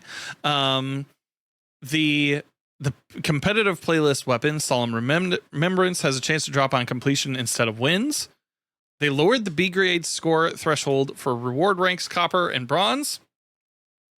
This makes it easier to earn bonus drops and bonus focus rewards in PvP. They also increased the gear tier for B+ at rewards rank Bronze and Silver, so that's power rank 200 to 400. They have these changes coming in September. They increase bonus drop frequency when playing Crucible Ops, increase the amount of score earned on losses. They're retuning score thresholds for all grades at reward ranks Copper and Bronze to make earning high power and gear tier more consistent. Increasing the highest potential gear tier at reward ranks Copper, Bronze, and Silver. So that's power 10 to 400. And then increasing power adjusters for PvP. Definitely not stopping with the Crucible, and have more PvE reward changes coming in the future, including with the Desert Perpetual raid. I'm glad that they called that one out specifically, and they said that they'll be sharing more in the weeks ahead. I know for Crucible friends that'll be much nicer. It just seems like highly punitive to launch the PvP experience and be like, okay, so when you win a game, right? When you win a game and you got a whole bunch of people that are in that game, right? You got 12 of them. Only one of them has a chance It's the Hunger Games. at getting that's Hunger Games. feels so rough. And I'm glad that they adjusted that so that everybody has a Chad chance. Dan wasn't on my 2025 bingo card. Now wait, how would you know? If you Who were the got it? chosen Who one, got it? Oh yeah. No. well, there's no end reward screen anymore. Because they don't have so the you end don't reward know. screen for everyone. So it's Mm-mm. like, think you got it, but you didn't. Yeah. Or nobody got it. like, because it was a chance, right? Like, it was a chance for one player that did it. A chance is crazy. A chance is crazy. If it was for everyone, every match, maybe, but like, maybe they had an in reward screen, because then at least you know, okay, someone got the reward, I didn't, but like, and I played a fair amount of comp this week to get the to get the stasis firefly roll, and I got it, but like, it still under rewarding, because win or lose, I would get like, I think like 1 drop. There was a couple times I got like 4 and 3 drops at the end of one game. So I guess that's what they meant by the bonus drops. But still, like, you just got beaten pretty bad, and then you get a pair of boots for your reward. Or there were a couple games I won. I did personally very well, and all I got were like a helmet, a tier 3 helmet or something, you know? So any additional help PvP can get, I'm here for it. Yeah, man. Matt in chat about me getting my breadcrumbs and liking them. Matt in chat. I've been in the mines. I don't know, anything to make it more rewarding for our PvP brethren, because like they deserve it. But also, like, they mentioned PvE in that sentence, and I'm excited to see what they do with the Desert Perpetual stuff. Yeah. Yeah. That, I mean, like, yeah, we gotta get better gear out of raids, dude. It's just has to happen. It's interesting. Better gear and more rewarding gear per encounter, I think, is like a bare minimum. Yeah. Now that we have like solo ops and pinnacle ops and stuff, it's really obvious that doing a raid encounter and getting 1 drop is not enough anymore. Right. And it's not. I don't feel like that's not me being greedy. It's just for the time it takes for us to be in that content now. 1 per encounter is not enough anymore. Yeah. That was it's interesting that they only called that one out too, because in previous weeks they were like, raids and dungeons are going to get more rewarding, but they didn't specify which raids and dungeons those were. And I believe that we talked about that like on a couple of streams recently. Yeah. Of just like, hey, we like make all of them rewarding, because why wouldn't you? Because they're in game. But yeah, man. Maybe they're focusing on Desert Perpetual, and they've chosen to push back the other raids that they were going to focus on. Because of the vocal outcry of like, I'm not doing DP until you make the rewards better. I almost wonder if they have to do full refreshes of each raid, like completely over again. Refreshes of the gear. Yeah, well, like maybe not necessarily of the gear, but like if they were to be like, hey, Vault of Glass is going to get tier 5s, right? If they have to do the whole red border treatment to them, refresh everything, dude, that would be a nightmare. Like, I empathize with whoever would have to do that on that team, but also I want that. It's tough because, like, obviously we have a limited amount of resources, and I think all of us here would love for all 11 raids or whatever to all have the tier system with like the gear sets, but like looking at it realistically, could they even do that in a decent time? Like, even if they did like 1 a year, it just seems like such a long stretch goal that's probably not even worth them doing. Yeah. What do you mean? Sucks. Just flick a switch, turn them all to tier 5, add some fucking hollow foils in there. How different themed hollow foils for each fucking raid? Okay. How long did it take them to do the red borders? Like from start to finish? They still haven't done it for all of the. Not every raid has red borders, does it? But like a majority of them do. So I was like, wondering like. But it was like a good like. It took like when did that come out? Witch Queen. So since Witch Queen, and then we just got done right before Garden. Right before Garden last year. Yeah, Garden. So about 3 years. Yeah. Okay. Yeah, and would they want to invest 3 more years? But then they have to do all that again. Yeah. All the way back to 20s, all the way back to Last Wish. It's like, ugh. If only they gave us a calendar for when they were coming out. Right? If only. We would have known that they were all coming out. We could have been like, no, we don't want that. We want holofoil stuff and tier 5s all the way back in Shadowkeep. All right. It does, all this new content does bring up an interesting discussion or an interesting issue for them, because now that we have the portal, and now that we have holofoils becoming more of a common thing, especially the tier 5 holofoil system, it will make players not engage with a lot of the content even less or even more. Like, I did a Salvation Zeds just to do it a few days ago, and all the gear was 200 and not tiered at all. I got a full Salvation Zeds done, and all the armor and all the weapons were 200 light level.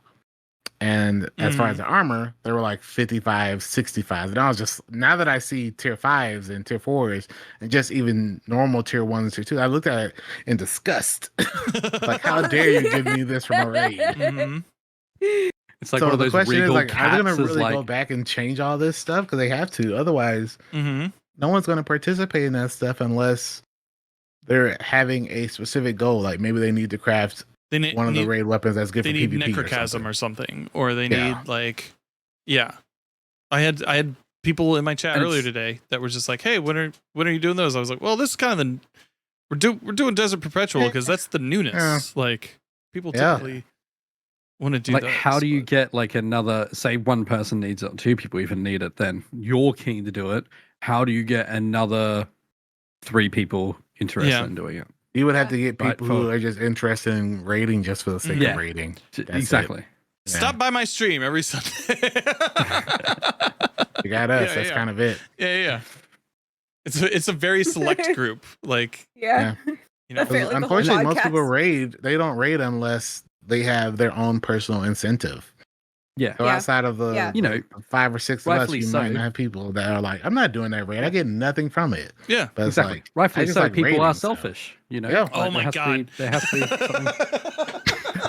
That's what I hear. I hear people are super selfish. You know what? I heard people. No, are super I mean, like, too. rightfully so. I'm saying, like, you have a right to be selfish. You have a right to be like. I would say with their time sometimes. Yeah. I would, exactly. That's valid. I'm like it. I don't freaking do raid helps anymore, for a multitude of reasons.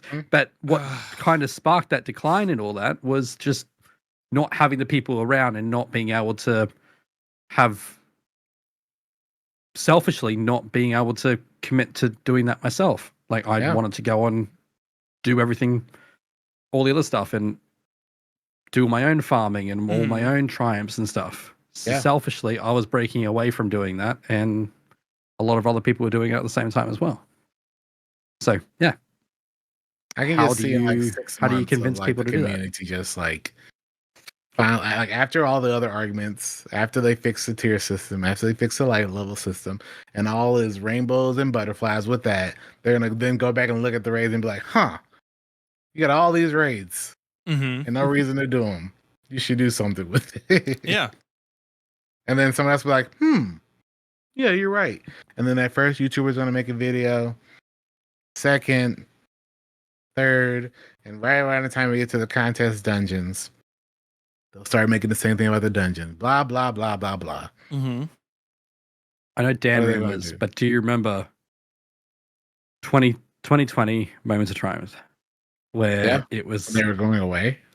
Or those raids are going away, but like those raids were so embedded with the Moments of Triumph that it brought everyone back to do those raids. The exotic drop chance had increased by like up to 50%. It was like 10 raids, whatever. Dan had a whole freaking counter for how many anarchies he was getting. That's now full part of his branding. It was 102. Exactly. There you go. He's got it tattooed on his. He's got 102 tattooed on his butt cheek, so he remembers it. Man. He pass in the mirror in the morning. We did, yeah. There was like during arrivals.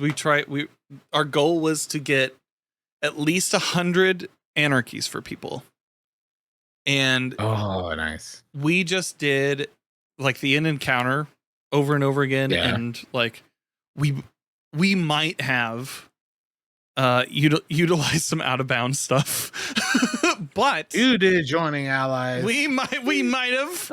I'm not gonna lie. We might have. Take my account away. You. Guilty Breaking is the game. charged. Guilty Yeah. is charged. But you know He's what? playing selfishly, chat. But you know what? He's been selfish with his time. You know what? 102 people have anarchies now that didn't have it prior. And are they still using them? Probably, Unethical. yeah. Yes. Unethical Wow. anarchy clears. Not. Do I claim them as my only children? No, I do not. I do not claim those raids as my children. When I look at Scourge, it is definitely like a Pete Rose kind of thing. There's an asterisk next to my name. Asterisk. However, we helped people. That's how it matters. Yeah, I'm like we weren't initiating cheats or anything. We were using something that was in game. I don't really give a shit. It's in game. It's fine. Yeah. So I don't know. Yes, we joined allies to help out. So it goes. It was fun. Yeah, we never do that in Last Wish at all. Yeah. No, never. On Riven. Nobody ever has done that. Ever. That's definitely Period. not a thing that players normally do in other raids. Yeah. Ugh. Yeah. I don't know. Like I've done Riven legit maybe 3 times, and I still don't know how to fucking do it. Oh, dude. What? Let's do it. We were teaching that. Easy. We were teaching It's that fun. Legit is when fun. the Red Borders came in. And like, Yeah. legit super fun. And it's like, it doesn't take that long. I think like No. the cheesing of it was was just for It like was a time's part sake of, because people just wanted to hit the boss instead of like do any puzzle mechanic. The number crunch kind of makes it where you have to do legit more now. Mm-hmm. What was that raid thing last year? Pantheon. Mm-hmm. Pantheon. It was part of Pantheon, wasn't it? Yeah, it Yeah. was. I learned it for that. Mhm. Yeah, But I for couldn't tell Pantheon, you. for sure. Yeah. I couldn't Yeah. tell you what I need, like how it goes now. Like it's been that long. Oh, brother. Well, But people even had then, to. I like just I don't want to didn't. shoot eyes. I guess They're- I Yeah. didn't grow up on it, you know. So Eyes We are so sh- easy with a hand cannon, though. It's just like Mhm. Yeah. deal. One of Yeah. these days, maybe we do this like as a charity thing, but we all link up 6 and of us. yeah, the 6 of us, and we put our cams, like our games on screen, so that people can turn in channel points or like turn in a donation to change who's in the slider for like Ugh, a Riven or something that's like not fair. I'll get no screen time and just be Epic Dan up there all the time. that. I mean, What? Look at that fucking sexy smile. Just Please. look yeah, at I it, know. though. I would put up Big Dan up too. He's a freaking Adonis. Why wouldn't you? Look at that, man. Absolutely. Look at those dimples. Look at those Look at him. beautiful dimples. He's my pretending Oh to be my fucking God. disappointed in me, but he just wants a I big can't cuddle. even Look hide at my him. dimples if I try because They're they're so deep sometimes. gorgeous. I So can't. gorgeous. I just want to put a cherry in them and lick it out. Okay, that All right. escalated.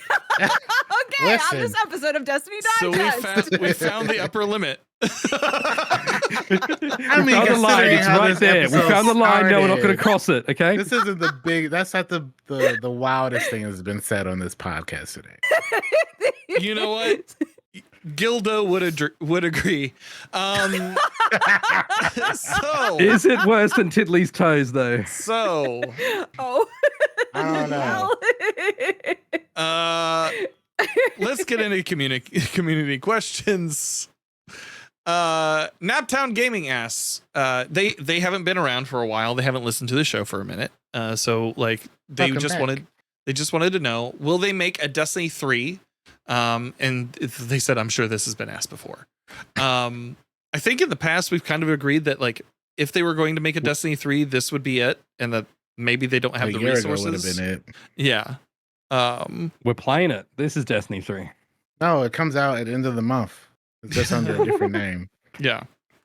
But like Battlefield. Borderlands 4.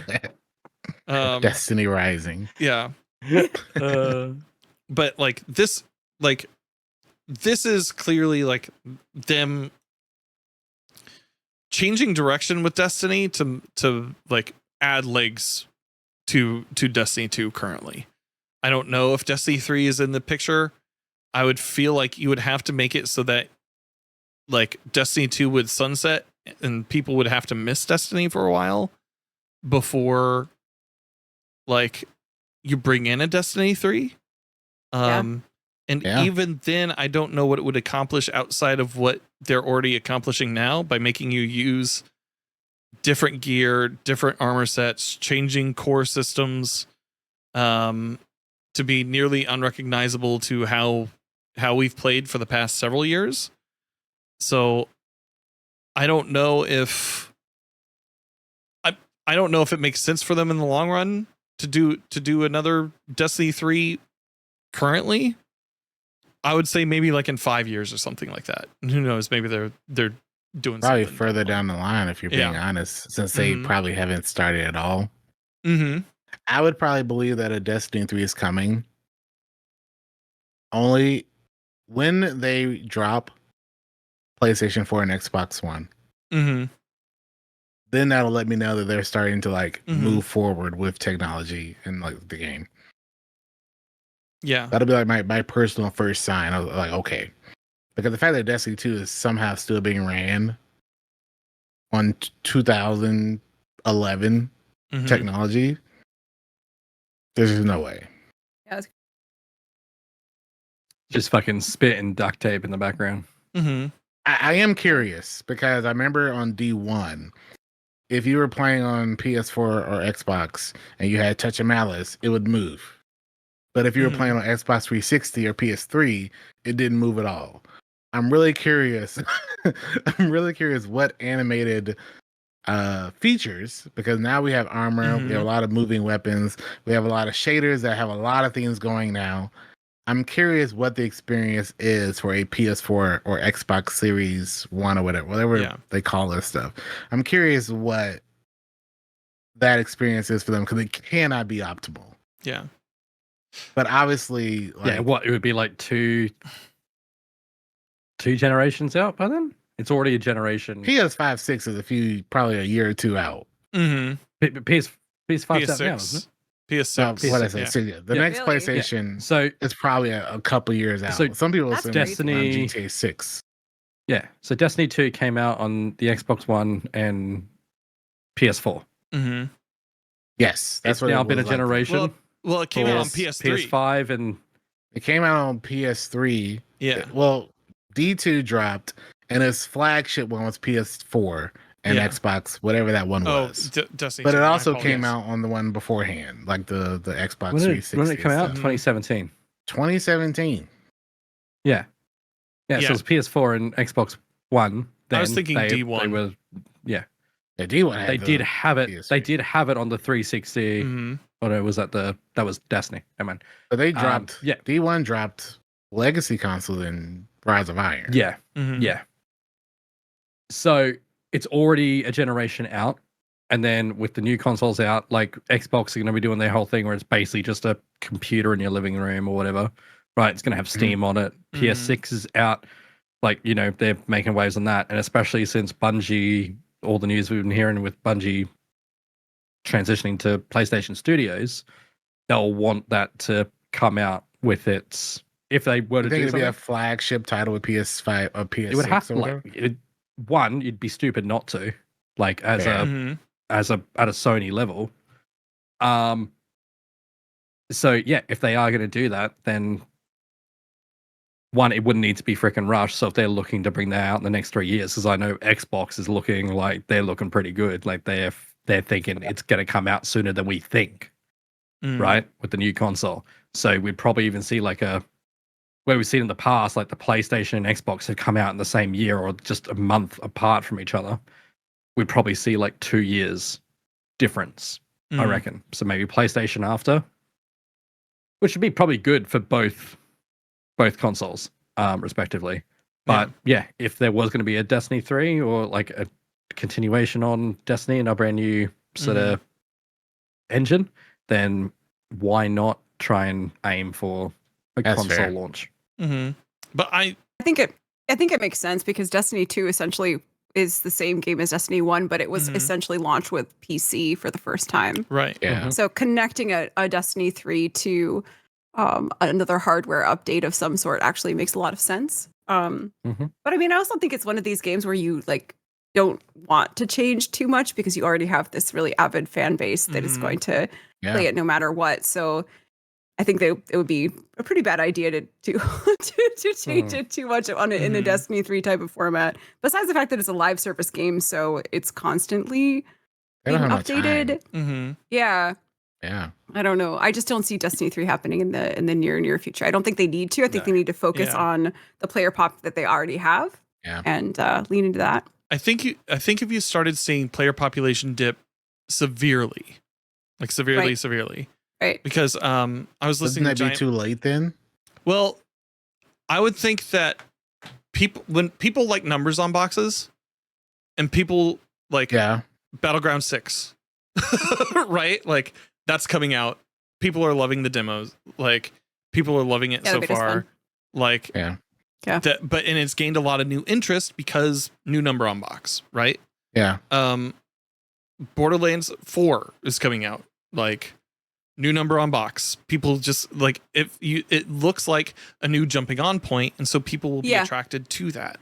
Dan, I feel like you have something there too, because I mean that was part of the problem with the player population drop off after Final Shape. Yeah. Because essentially it was advertised as the end of 10-year story, a final shape, end of the 10-year saga. The story had a culminating point, and then they were jumping off from there. And we really haven't seen people necessarily return after that in the same numbers. So maybe we need another number to get people to come back and say, hey, this is a new game. Try this out. Yeah. And so like it's a tough asking because like if they were to make a Destiny 3, it would obviously generate a lot of one, revenue, and two, just probably new players or just interested lapsed returning players. The issue I think a lot of us probably feel is that, can you promise me that the new version of Destiny isn't going to be, at least for me, anything like D2 currently? Yeah. Because, like, what's the point of making a D3 if I got to go farm Galahorn for an 8th time or something, you know? It's also understandable that, like, they have a lot of resources, a lot of assets, a lot of weapons, armors, exotics, subclasses. It's hard to just leave all that in the past. Right. Because they did that with D2. They had all fresh stuff. And then before we knew it, they started bringing everything back. Because I don't want to say it was easy, but they had a lot of assets to pull from, a lot of weapons that were in the past that they either brought back, changed, or made new versions of. So it's like, can you promise me that this Destiny 3 will have almost nothing from D2 in it? If you can, which obviously you can't, we don't know the future, but it's like, that's my only worry about. I don't really think we need a D3, but I also understand the desire for a D3. Yeah. Well, and there's about to be. Go ahead. I was going to say, it's almost like you go. Where do you go story wise, especially in a couple of years? How much story would we have gone through from now until then? Right. So where Dan's like, don't give me the same game it is now. Don't be, lack of a better term, like make it easy on yourselves and just bring assets over from the previous game. Yeah. We want like a whole new experience. Same gameplay, right? That's what we love, right? But build on that. Put us in a whole new area, right? And that's kind of like where we've been going with the latest sort of Edge of Fate. But no way to get back. We're our same character. Put us in a whole new sort of environment. Like the story of Voyager in Star Trek. The only thing I can think of is this current expansion is like he's a man out of time. Yeah. Projected forward and can't get back to where exactly they are. Yeah. So like the story has progressed. Exactly. And people don't like they're trying to stuff, think like though. what do you want to lose your stuff again? Bro, I think but that's the thing. Like it's like, is it losing your stuff? I'm stuff? not saying I care. It's just like So I've seen a lot of pushback on that. I feel like there's a differentiation between the like gear and cosmetics. Because like for instance, I feel like in Overwatch, they kept cosmetics. So if you had Overwatch 1, you moved to Overwatch 2, you got to keep your Overwatch cosmetics. And I feel like if they did a Destiny 3, that is something that I would want to see. I would want to see cosmetics to remain, especially since people put like real money into it. They're you know, I NFTs. would- And years of Let me real keep money. my cosmetics well, and let me keep right? my emblems. Yeah, and about the actual guns and armor, like reset the whole thing. I don't care. Mhm. I would Yeah. actually love for them to not bring back a single weapon or exotic that looks like anything in Destiny 1 or 2. Right. 100%. So a lot of us have Wash it basically clean, already start fresh, deleted do all of our something shit. completely new. Mhm. So Yeah. so we've had a lot of opinions on this. Yes. We've somebody- talked about this a little bit. Somebody we haven't heard from in a while is Sammy Cat. Sammy, are you still with us? No, Like Sammy Sammy left Dale. ages Yeah, Okay. she had to step Yeah, out. yeah, Yeah, she had to yeah. Okay, step out. gotcha. Yeah. Did you know? Oh, you Fair didn't enough. see. Yeah, Sammy Yeah, left a little while. Sorry. she put a posted a Didn't message. see. Yeah. My apologies. Yeah. But I yeah. thought you were just making a joke. Nope. I thought you were Making making a a joke. joke. You're like, ha ha, Nope. she's not here, but let's pass it to Sammy. I don't pay attention. If you send me something during a show, I'm not going to read it. So like, it's That's fair. Yeah, It's but, fine, Dan. I acknowledged her. It's fine. Okay, perfect. Thank you so much. I'm so sorry, Sammy. I didn't mean to do that. Wow, but yeah, called out. out, man. Called out. From Mm. Lurk. She's worried her dad was going to walk in. Go to the principal's heard. office. Damn. Yeah. Yeah. That's- But no, Dan is like, I'm editing all of this out later. No. We weren't. No. If you're I control listening, the edit. we did not ego Sammy. we did That's not just for ego Sammy. context. No. Yeah. Sammy. No, I believe you just a lot. Danfinity did. I'm gonna edit out everything you say, Bon. I swear to God, it's gonna take a long time, but I'm gonna do it. Just take my name off the Lot of title parts of as this- well. I just gone. A lot of parts of this episode are Just not gonna put make Sammy's sense. Sammy's logo over the top of me. Look, I'm not mad about it. I understand where you're coming from.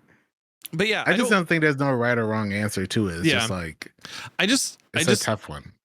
there's also like an upper limit of like how good graphically can Destiny 2 get?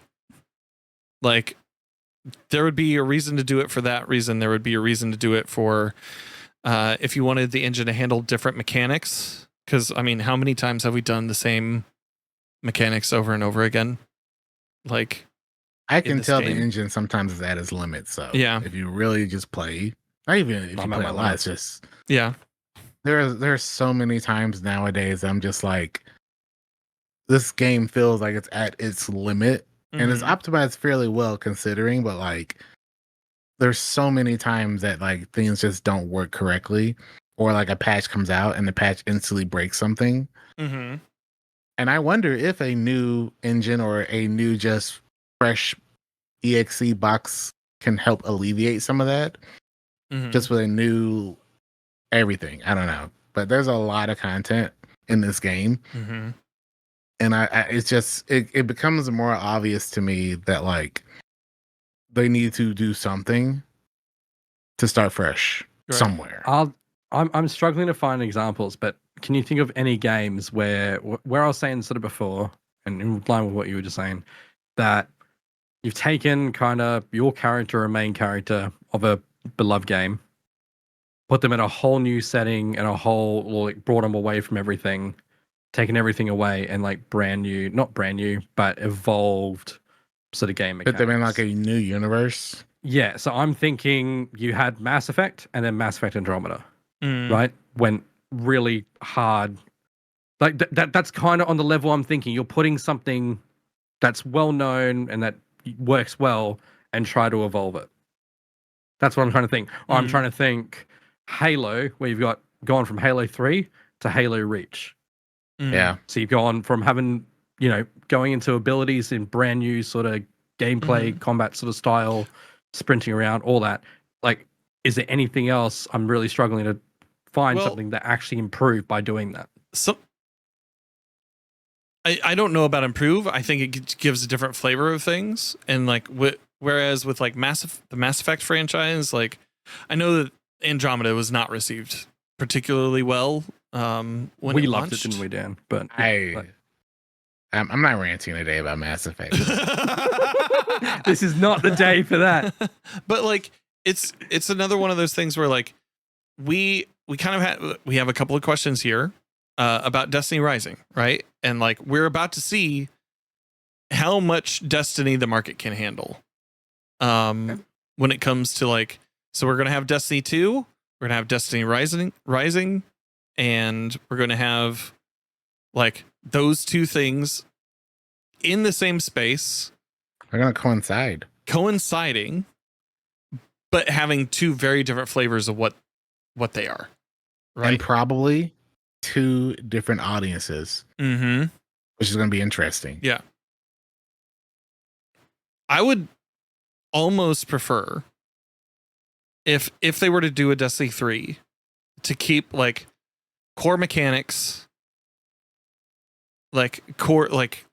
just the core concepts of the game of like Titan, Warlock, Hunter, and kind of do like a Final Fantasy thing with it, where it's like they either project it so far into the future that nothing that things that we've done are the legend of what's in this new space, or it's a completely different thing, just kind of flavored around Destiny.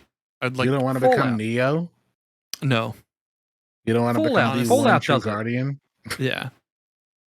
Oh, Fallout does, yeah. Fallout literally does that all the fucking time. Like, it goes so far into the future that you will hear bits of lore about like what have happened in previous games, but has no direct correlation to you. But every time it's improved upon to go forward. Yeah. I think that's a question. That would be a good argument for it. I like that. Yeah. Gray Fox and Scissors both have questions about Destiny Rising. Gray Fox's question is, with Destiny Rising looming at the end of the month and Ash and Iron coming out next week, do you see this as a chance for Destiny/Bungie to get folks back into the world of Destiny after Edge of Fate barely moving the needle with folks? It might be a gateway for mobile players to try Destiny. Maybe. But hence maybe why you see Edge of Fate like gathering some of the UI elements of like mobile games to make it easier from a transition. Right, because people are saying Portal is very mobile-like. Yeah. I didn't even think about that, Dan, but that makes sense. Yeah. I know they like really are supporting. I want to say supporting is the word. They seem happy about Destiny Rising, but I'm also really worried about the internal confusion.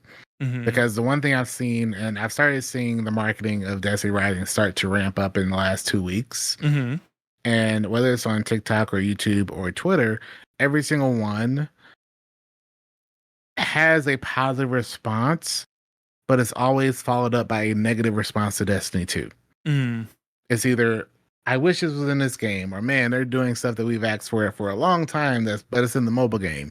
You also have a lot of people, from what I've just read, especially on YouTube, who think this is a Bungie specific game. They don't know that it's not Bungie's game, just that they know that it's Destiny Rising.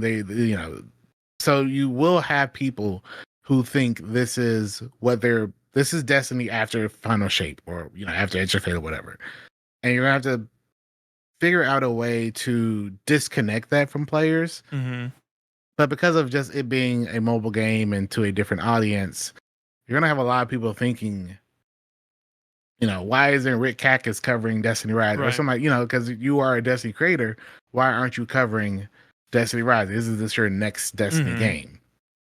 It's going to I can see it causing a lot of confusion simply because of that. Like, I'm going to play it just to experience it myself, but like with the understanding that everything I'm playing isn't canon. But like Bonna said, I've played other games that are similar. They're like, Andromeda is not technically canon of this, for example. But I've also played, a lot of games that kind of do this thing where let's make a side project that is taking elements and liberties with this universe to tell our own story. But I wouldn't be surprised if all of us over the next couple of weeks have people come in our chat asking, "Hey, are you ready? Are you excited for the new Destiny drop?" And you're like, "What Destiny drop?" Oh yeah, Destiny Rising 9.1.0. Yeah, that's exactly what I'm looking for. The way to point that, I guess, straight away is like what you've just said, right? Is liken it to Monster Hunter. Is it Monster Hunter Wilds and the Monster Hunter, Monster Hunter mobile game? That's done by Niantic, which is now Scopely, and that's same with Pokemon Go. Right? Not everyone that plays Monster Hunter or Pokemon Go on their phone plays the other games. I don't do anything else other than Pokemon Go on my phone. Same people on Monster Hunter, but also you should play Black and White. Console. Those are pretty good. You should play Gold. Pokemon Gold's pretty good too. Anyways, continue. Red. Gold. Yeah, I'll have to get a bloody Switch for it. So yeah, you're like, no, that's you're kind of locked to the platform you have. Yeah. Give me a Switch. I'll take it. But, those are all on the emulator now. Easy. How is it? That's effort. But yeah, so you got those games, and then that's all you have to liken it to. You're like, oh, I don't play, the Monster Hunter mobile game, but I do play it on, on my PC, on my my thing. So yeah, just liken it to that. Like it's within that category. Right. Scissors asks, with the full release of Destiny Rising right around the corner, will this podcast pivot to any coverage of the game once it's out? Destiny Rising Digest. Let's go. Destiny Rising Digest. Can we do a segment for the Twitter this week in Destiny Rising? Well, the Gwen trailer. I could see like it is part of the world, or it's like part of the discussion, right? I could see cover, like, especially Epic Dan, if you're going to end up playing it, and like, who knows for how I don't long. know. I don't think I'm committing for it long term, but I do want to. I played it. I played it on my phone when it first came out to experience it, and it's actually in the actual intended version. It was interesting, but I know a lot of people that played it on like the emulator on PC. So that's how I'm gonna play it now with like mouse and keyboard to experience it again. All right. But I do want to have the first person impression of what they were actually trying to do. But I personally don't expect myself to continue playing a long term. It's a gacha game, and it's like you gotta spend all this money or just all this time re-rolling. And the fact that like I can't do a Nova Bomb because I gotta wait 8 hours or pay $20 for my super to recharge. All that just doesn't. God. No. Yeah. I mean, although I feel like in the meantime, then you could just be like, and now to our correspondent, Epic Dan, to talk about Destiny Rising. Epic Dan, do you still have your Nova Bomb? No. I got 6 more hours. Hold on. 6 more hours to charge it. Yeah. I don't know, man. Like, it doesn't. There's nothing about Destiny Rising that seems fun or interesting to me, because like I don't play a lot of mobile games, like outside of the ones that I've talked about here on stream with Balatro.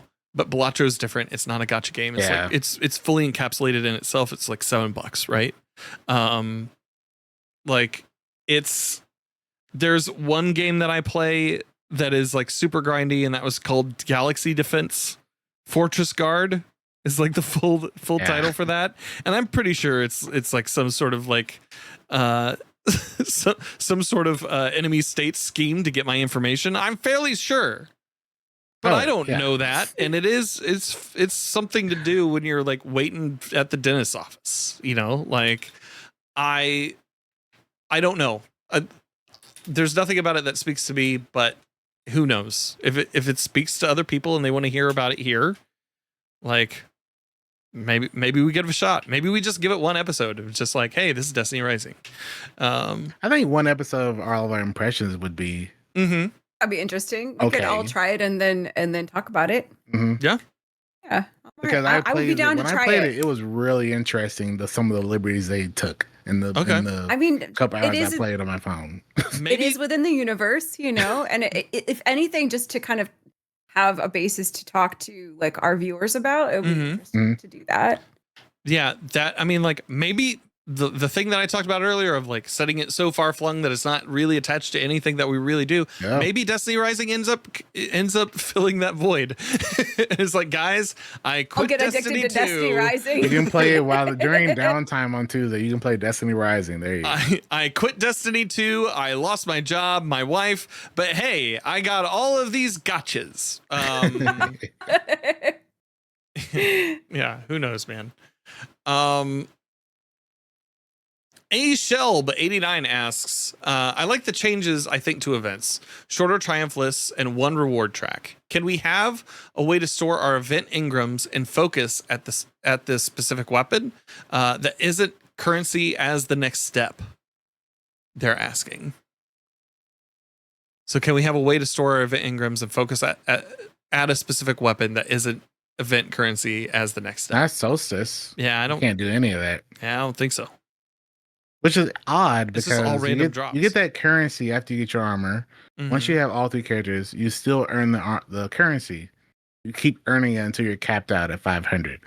So it's odd that you can't still spend this currency in the tower to get just more random rolls of a piece of gear. Right. And I feel like they did it to not let us have as much high tier gear as quickly. But it's just an odd thing because I know historically you could turn in those currencies at the vendors just to get more weapons or more armor. Right.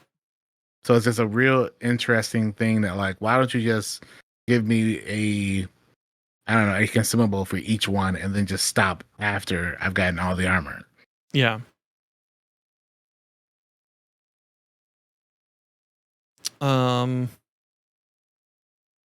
Yeah, I'm looking here. So I'm currently in the tower. I've been running figure 8s in the tower while we've been having this conversation. So at Ava, they have fortunate start. Like she shows you what your rewards are, and it says acquired from Solstice Engrams in the portal, so random drop RNG, or purchased from the Solstice reward shop. So the reward shop, like that's where you're spending real money. Like, or you're spending these tokens that you get, these event tokens. And you can't even turn in the currency for that token. Which is crazy. Yeah. So like you have those tokens that you get from participating in Solstice.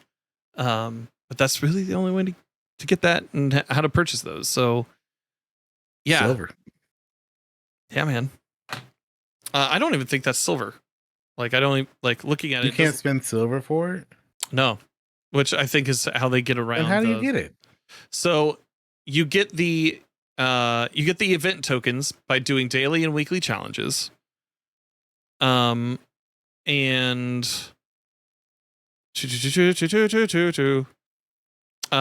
doing daily and weekly challenges, by participating in stuff, you get those event tokens. They give you the 10 tokens. Yes. And then you get more tokens. And then you get more tokens by completing activities in the events in order to purchase the weapons. You just they're behind a different screen than just going up to Ava and purchasing them with the in-game currency. But you like the only thing that I'm seeing here for silver are the reroll chips. And that what those allow you to what? Like just reroll the roll that you have? I have no idea actually. Yeah, I haven't engaged with that at all. So I just decided to take a look at it. But reroll the daily triumphs is what those do. Ah, okay. Oh, that's it? I guess you're paying money to reroll for the currency to then earn the currency to purchase the weapon. So like in a way, it's a roundabout method of pay. Win though, because you have to do. Yeah, you have to do activities to get the currency. But you are buying more opportunities to do the activities. I mean, it's like, tinged, but it's not overt. Yeah. Yeah. Yeah. Yeah. Yeah. I don't know. Like, as far as that question went, like I don't think they're going to give us anything else to do for those event engrams and focus that isn't the event currency. Like I think that's always going to be the way that they want us to engage with, especially getting more of something that we particularly choose if we don't want it to be a random drop now. But we'll just have to see what they do in the future. That was a good question though. Gray Fox says, another question. This will be the last one for the day. If the previous raids dungeons are refreshed, would you want craftable weapons to be removed, put in a certain difficulty, or a boon activated, or just removed? That's a loaded question. Oh, Like it's a leaning a particular way. I don't know. I think that I want crafted weapons to be outclassed is what I want. I want crafted weapons to be outclassed by tiered weapon drops. That's what I want. I want to not in the events right. So I don't think you need to remove them, but I do think you need to offer like the weapons that are dropping at the higher tiers to be more juicy or interesting or better perks or whatever. Like make them better. Yeah, red borders should not be best in slot. Yeah, I don't. But I don't think you need to. I don't think you need to remove them. That's. What do you guys think? Anna says, cut them out. Doing them. Cut them out. Get rid of them. Yeah, not like you can't craft anymore. So if you have crafted stuff there, fine, keep it. But it's not as good as using tiered stuff. But the sources you would have got those red borders from, make them tiered. Right? Let's not keep pussyfooting around and keeping old stuff while we're trying to bring in new stuff. We've been doing this for years now. So let's commit to something. Let's stop having something that's in the game that is contradictory and confusing to new and all returning players, and just streamline everything. So just rip the Band-Aid sooner or later. Definitely sounds like the Bungie we know and love. Yeah. Absolutely.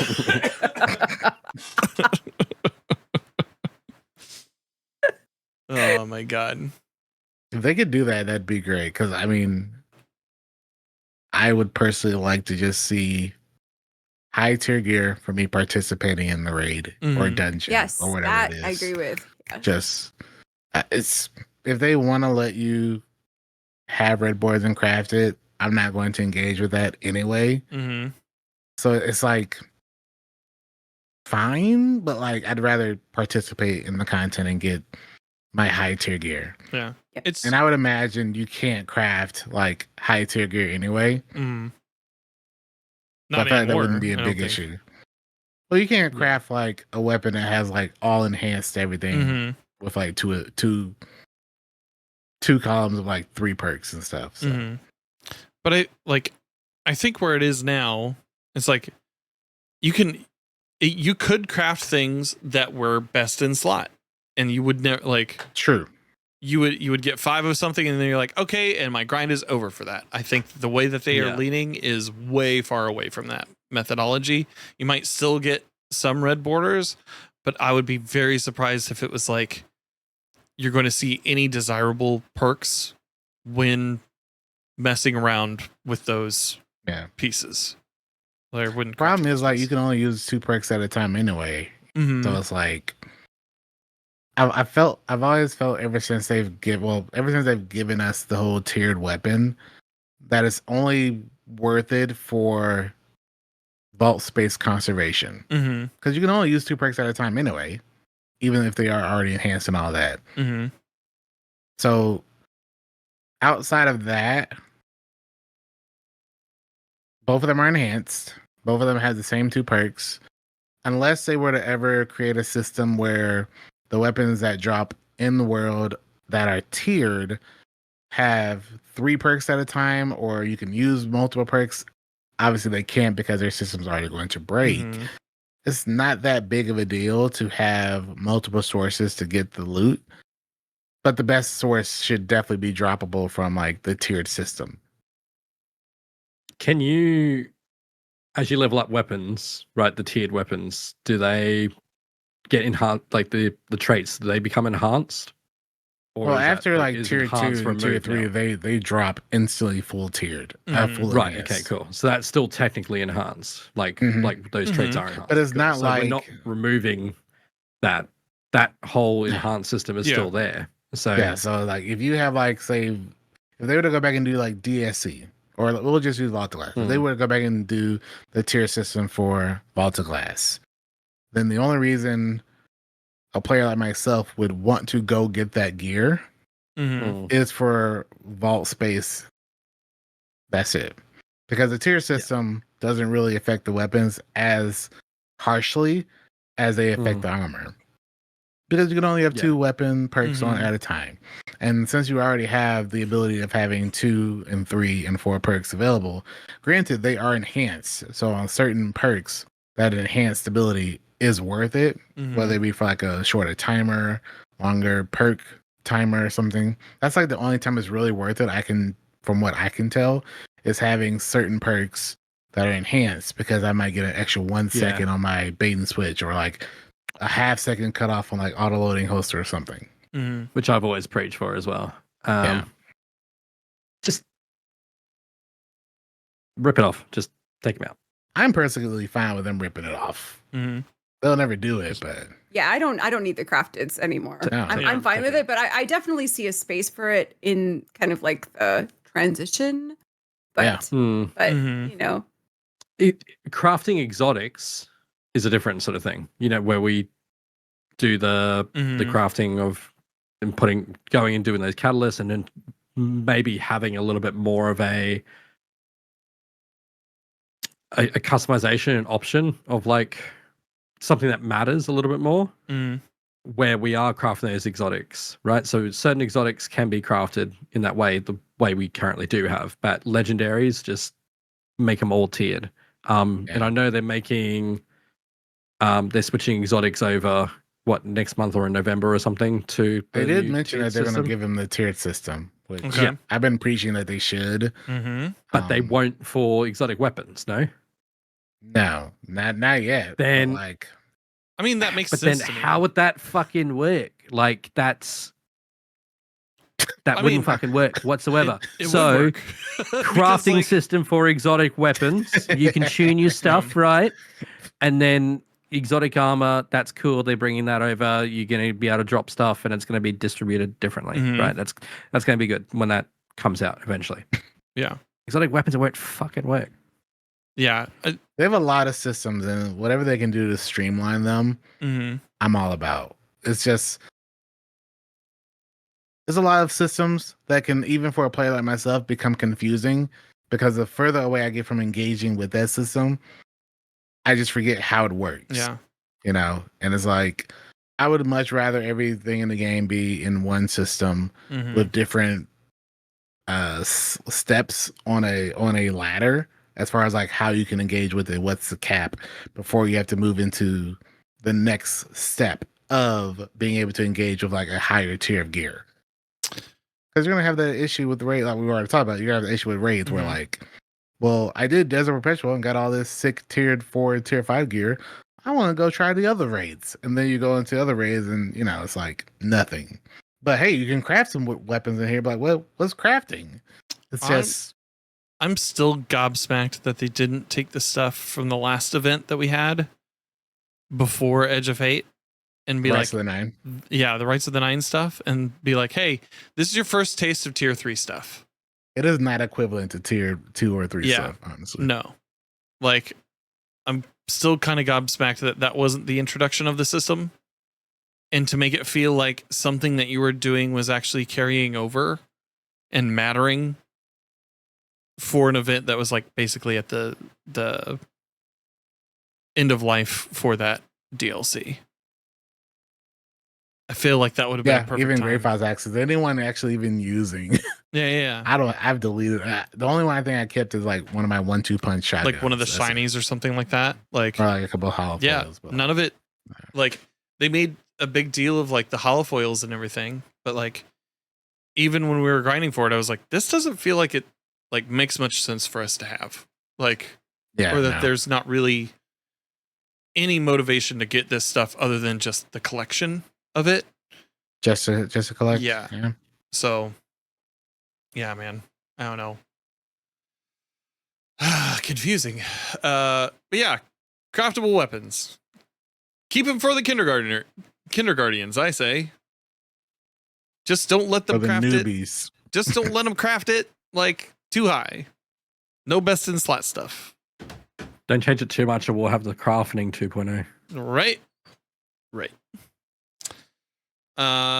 All right. Those are all the questions fit to print. Chat, thank you so much for coming and hanging out with us tonight. We're going to go around the round table and tell people where they can find you on the internet. Let's start with Sammy Cat. Go to twitch.tv/Sammy Cat. I'm so sorry for calling you out. I thought you were going to ask for them.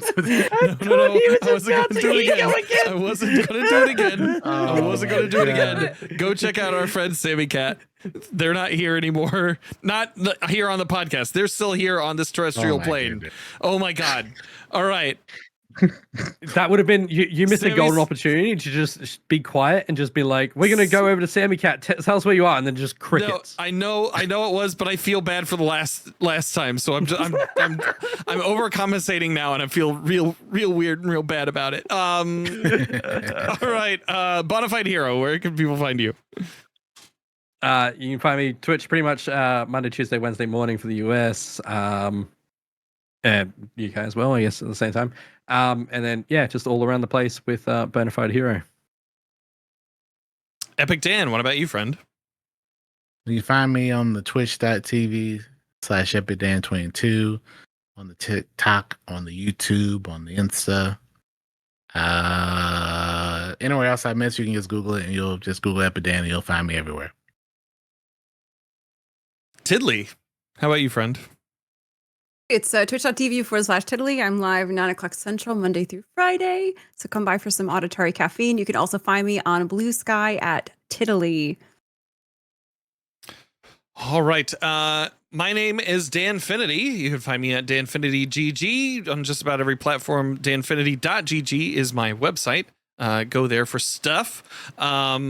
This week, over the next couple of weeks, if you're going to be at PAX West, I will be there, and I will be hanging out just around the convention. I will be at I believe vendor 1534 at booth 1530. Booth 1530 with Seattle Humane, hanging out with kittens. They're going to have kittens on the floor at PAX West, and guess who's not allergic to them and is hanging out? This guy. Uh-oh. So come say hi to me during the first couple of hours of the days from on Friday and Saturday. Just come say hi. I'll have pins to give out and stuff, and Seattle Humane will have a bunch of stuff to give away too.